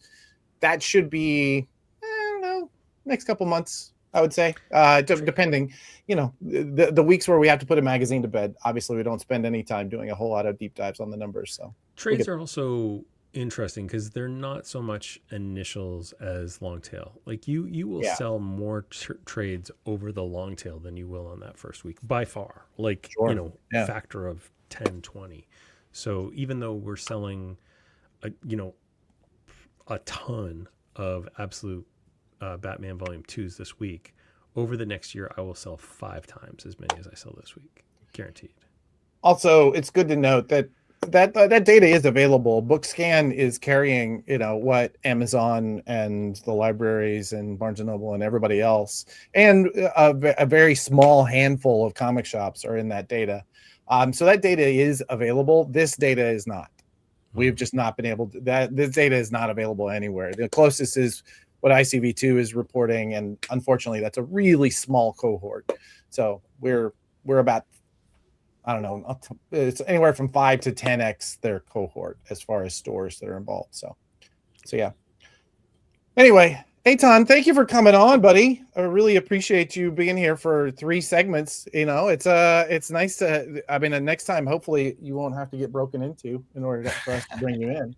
But I would appreciate you. I do appreciate you coming on, my friend. I'm looking forward to seeing you in a couple of weeks. Where are we going to be in a couple short Comics weeks? Pro Industry Conference in Glendale, California, February 18th through 21st. Any comic professionals out there watching this should definitely come join. It's the best event of the year.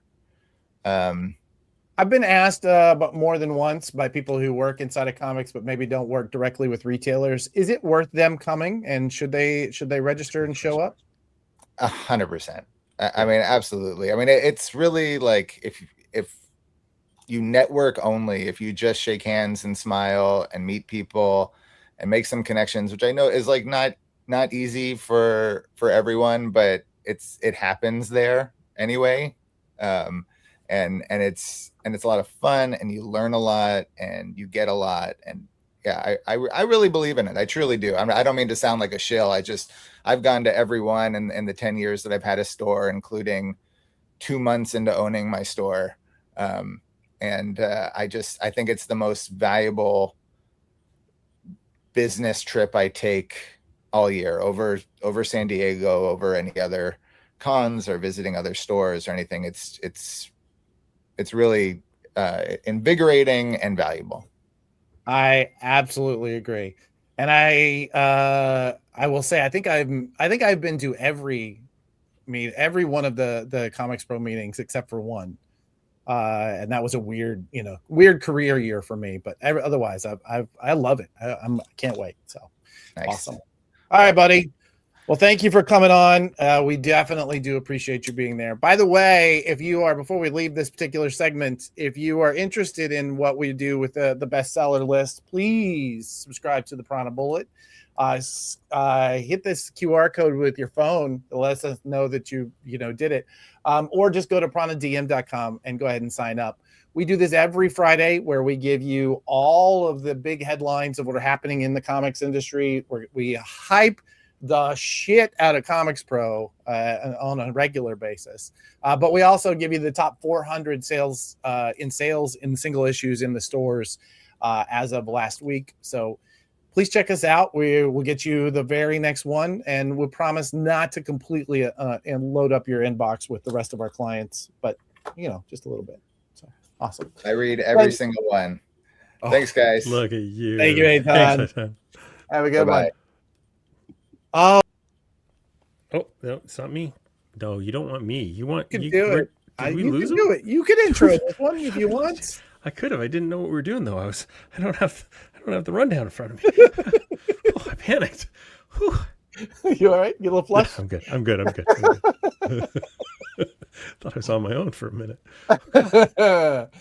All right. One of the opportunities that we do have, like I said earlier in the show, we've never taken an ad money. We've never gotten a single drop of the ad revenue that all of the platforms that run this get as a result of our being on them. But what we do have are clients. So we at Prana DM, we work with a number of different folks to help them get distribution, to help get them into comic shops. And we use this platform often to show books that are coming up for final order cutoff. Last week, you saw our infomercial for Comics the Magazine. And thank you for sticking around for that, because we got really great sales on that. So this week we have Keith Davidson, who is doing once again our final cut for the book that is on final order cutoff next week. Blake, hit the little final cut, where we take a quick look at upcoming projects headed to final order cutoff. I'm your host, Keith Davidson, Prana's direct market specialist, and I'm joined this week by Josh Mallerman, acclaimed novelist and author of the upcoming graphic novel RSVP EVP. Josh, welcome. Hi. Yeah, this is thrilling, man. Graphic novel, entering the graphic novel space with flair. This is fun. So to start off, I'd like to establish for our viewers how the name Josh Mallerman is synonymous with horror. You are a Bram Stoker Award winner, a World Fantasy Award winner, an author of dozens of novels, novellas, short stories, a filmmaker, and a musician. Your very first novel was Bird Box, which went on to be adapted into a hugely successful film starring Sandra Bullock.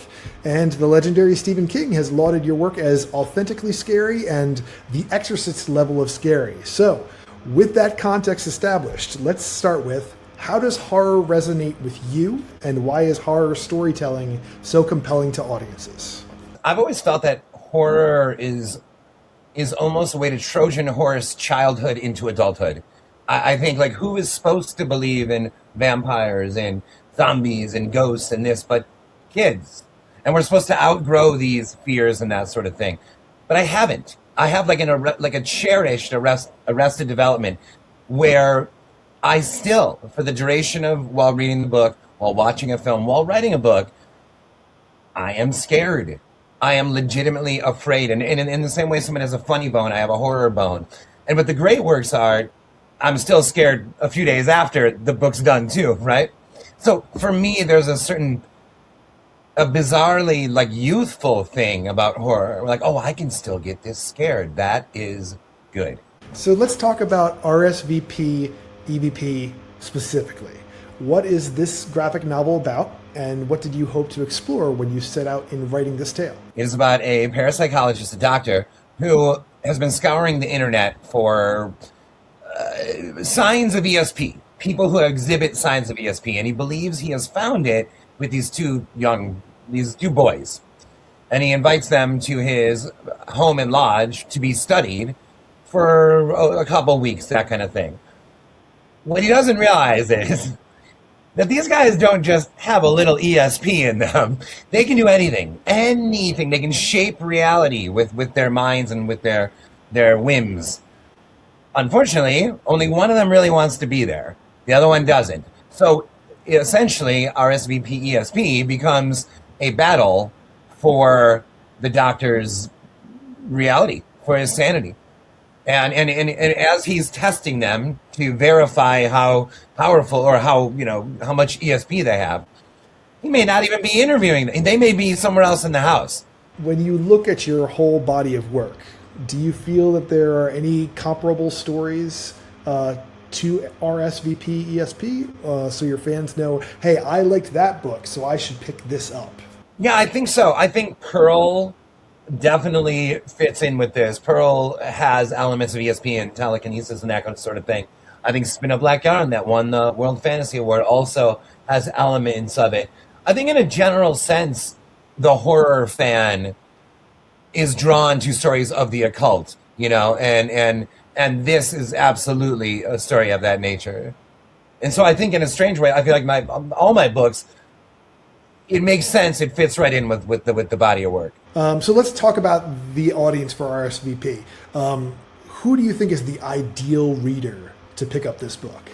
The graphic novel lover, the horror lover, the occult, the mystery. There is action, there is definitely adventure, but it's more of like a tense experience. It's more of like it builds and builds and builds to the end. And, it's the battle for reality that these two boys are waging. And so it can only, as it goes, they keep trying to outdo each other to defend or destroy this doctor. So I think it is ultimately the fan of and also a fan of a graphic novel that maybe wants a slightly different story. And all of us do want that. All fans want, what we love and something different. So are there any last words that you'd like to share about RSVP ESP? This is my first entry into the graphic novel world, and it's been incredible because I got to see the thing built from script to drawing to coloring to lettering to title to cover art, and I've never been a part of something like this before. And you're like, oh, I know when you read, oh yeah, there must be a color. It's a different experience to actually witness the process and shower each person with accolades along the way. It was an incredible thing for me, the lettering. I did not expect to be that thrilled by that step, because as you're looking through it without the lettering, you're like, oh yeah, this is amazing. You know the script, you know what's happening. No, it's all about placement and what's at the end of a page and the space between the panels and the whole thing. You start to realize, oh man, the construction of a graphic novel is a thrilling thing to witness. Well, Josh, that's all for today. Thank you so much for your time. This has been great. Thank you. And thank you to any stores and retailers that are, interested in carrying it or are carrying it. I hope that it's a fresh story in the graphic novel field. I hope that readers will be thrilled by it, and I cannot thank you enough for playing any part that you do. And to our viewers, one last reminder that RSVP ESP, published by SourcePoint Press, will be hitting stores in March. Retailers, look for it in the Prana Publisher section of your distributor catalog, and it'll be on FOC this coming Monday. So take care.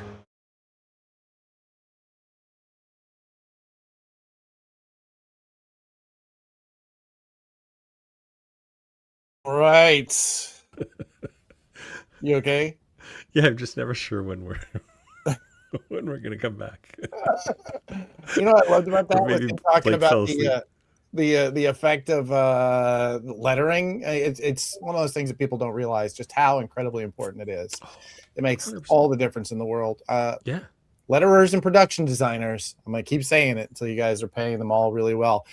All right, you heard Keith. Order that now. Go to your go to Lunar, go to Universal, go to the Prana Publishers page. We're also going to get it in through Diamond UK. That's coming very soon with their really cute diamond item codes, which is so refreshing to see again. Awesome. I think that might be it. Are we into our call to action period? I think so, yeah. Oh my gosh. This Thursday, we're going to have a Managed Comics webinar exclusively for our Oryx customers. So if you're using Managed Comics Oryx, which is the RMH and Lightspeed version of Managed Comics, come on by. You'll find it if you hold your phone up to the screen right now. Click on that, and it's like right there on the homepage. Go check it out. Awesome. Man, see, I can't control it anymore. Comics the magazine. What's that? Actually, let's bring a couple of familiar faces to the screen and one that is almost familiar. Look at just so this. that we can talk about it. Sure. I put our numbers up here. Put our numbers up here, and I put the number. Look at that. And at the end of this week, I'm going to have an advertising page for you so that they can go right and see your beautiful beardless face. That's going in there from now on. Help keep this man's face clean shaven. 100,000 copies an issue. We'll do it. We'll have like a little like scroll. I want to be very clear here. Until we hit 1 million in a month, this is never happening again. You heard it here first. 1 million. 1 million. 1 million. Yeah, 1 million copies. I have to let me see. Hang on, before we leave here, I want to show something. One of my favorite comments on the Facebook as we were going. Let me just, where's that button? It there? Is that it? Oh yeah, here we go. Oh man, I'm sorry. The build up on this. You guys talk while I get this. Oh, is it not? It's not available. Oh, share screen. There it is. Hang on. Yes, this is my Facebook post for telling people to make sure that to tune in. Jamie Yoakum, it's fine. It's fine. Are you gonna show? Yeah. Post. Yeah, not great. It's fine. It's fine. Before we get into it, we're going to do these thank yous, but I think there's one thank you that I think is going to make Adam's hair catch on fire. But I think we need to recognize this. Adam likes to talk about Prana as if it's all of us, and to some degree, it absolutely is. We all put our efforts in, and we throw in, and we try to lift this thing up. But Prana is Adam Freeman. Let's not make that mistake here. I have never experienced somebody who has as much faith and love for the direct market in my life, and it's because of his intense passion for it that the magazine came to life, that Prana is doing what it's doing, and that all of us get to hitch our wagon to something that is that can really change things, and that is appreciated more than he knows. Thank you. I'll echo that. Well, let's embarrass Adam on this live stream, shall we? During the height of the most Adam Freemanist parts of the Bad Idea promotion, I was kind of out of comics. I was working in games, and yet that stuff, the wild Andy Kaufman promo you were doing, I was like, this is exciting, and I love those books. I have an open subscription to Bad Idea, but I will say that promotion was like, I want to be part of it. That's really cool. So to have this all come full circle all this time later, man, like it's been a wild ride. And so I don't know. Yeah. Thank you. Yeah. I got to say that when you guys started doing this thing and like I wasn't involved, I was a little bit hurt. And I was like, dude, I need to play. I just want to play. I just want to be a part of something fun like this. So yeah, thank you for bringing me along and letting me have my tiny little piece of it. And I think you guys deserve so much credit because you really are saving comics. Oh, well, I'm just going to say thank you to those. I will say that I cannot take credit for all that happened at Bad Idea. I will say that was as much a committee as anything. Yes, I had a voice there, and I did enjoy that voice. I cannot take credit for. I mean, there's no way that we would do what we're doing at Prana if it was just me. When it was just me, Prana was a logo, right? For me doing a meeting every couple of weeks.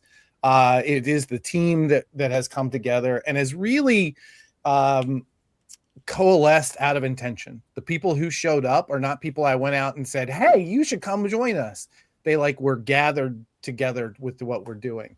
And I'm forever grateful for that, because it allows us to do some really cool shit. And you don't even know what we have coming up, man. We, as a crew, I think we're people who like to play. And so I appreciate all of you, because you guys, you guys help us make this together.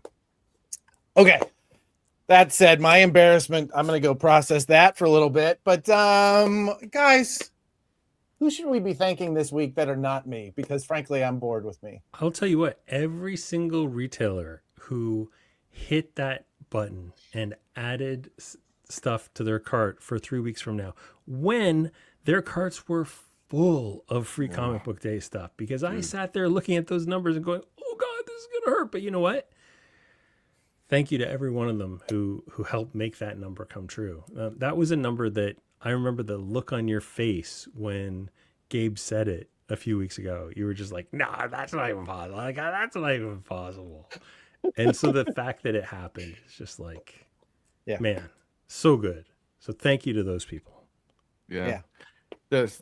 I'll echo that. I'll also say, good comic, this industry doesn't come out in a vacuum, right?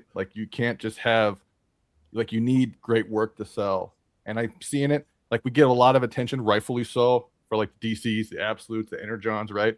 But there's there is a groundswell. I've been seeing it build for years, and it is going to arrive late 2026, maybe early 2027, of just great work from the fringes, right? If you look at some of the names, people who are on the Absolute books, like Dennis Camp, for instance, where was that guy 5 years ago? There's so much stuff coming out. So if you're someone who's making comics, and like I said earlier, if you're someone who's making comics and it's not working out, dude, I thought I was out in 2018. But you stick with the fight, that there is a place to make great work. And now there's a magazine to help support your efforts. Yeah. So thank you for doing the work. That's the thing that matters the most, whether you're a comic book creator, retailer, somewhere in between, publisher. So thank you. Gabe, who else should we be thanking who's not me? Thank you for having the guts to bet on comics in this day and age, right? Yes, we see the groundswell. Yes, we feel like it's coming. But guys, good girls, everybody, 100,000 copies plus of a magazine about comic books in 2026.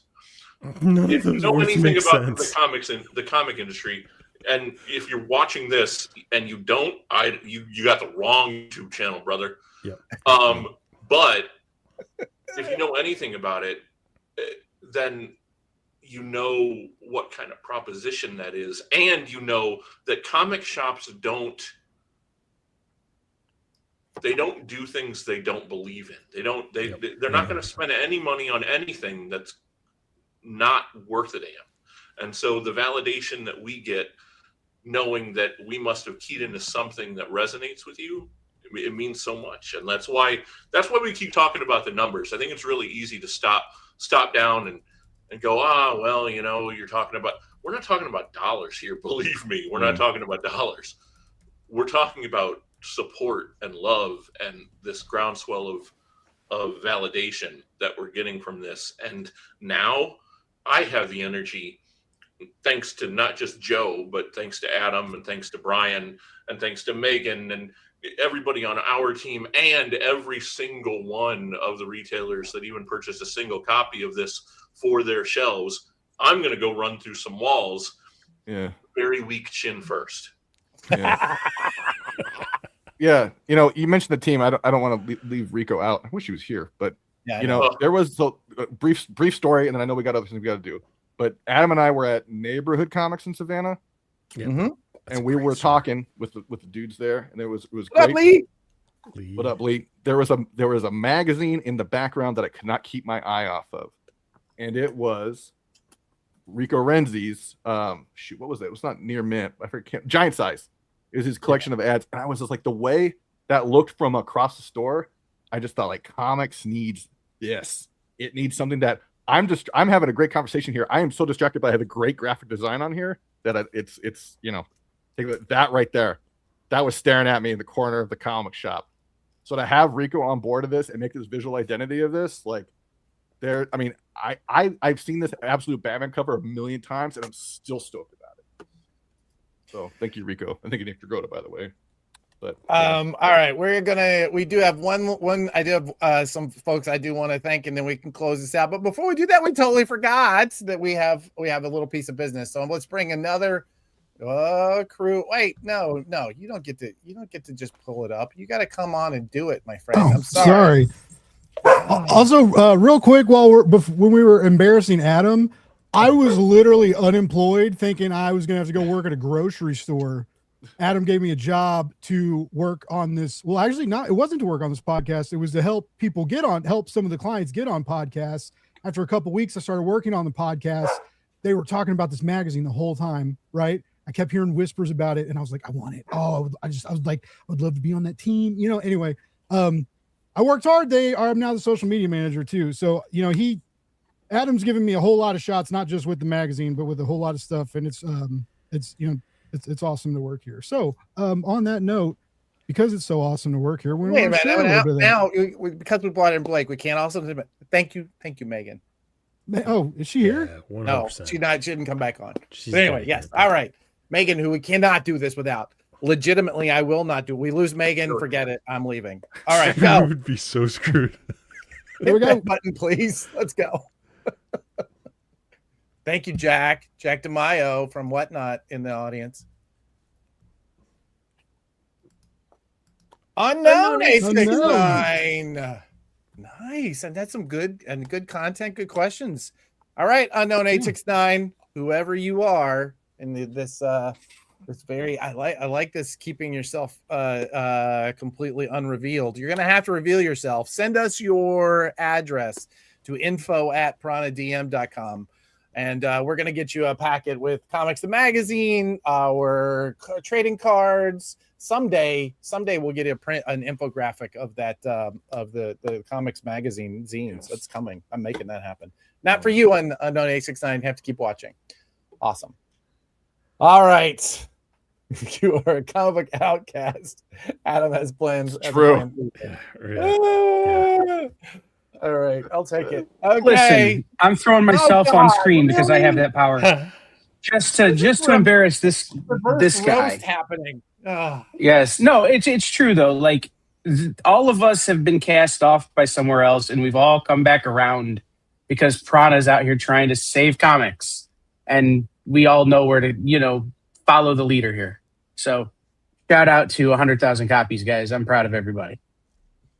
Thank you, buddy, and I appreciate your name. I really do. I do appreciate all the work that you've done for us on this show, and for what you do for shops every week. So, all right, let's do this, shall we? You right there, you in the comment section, I've just been lurking this whole time.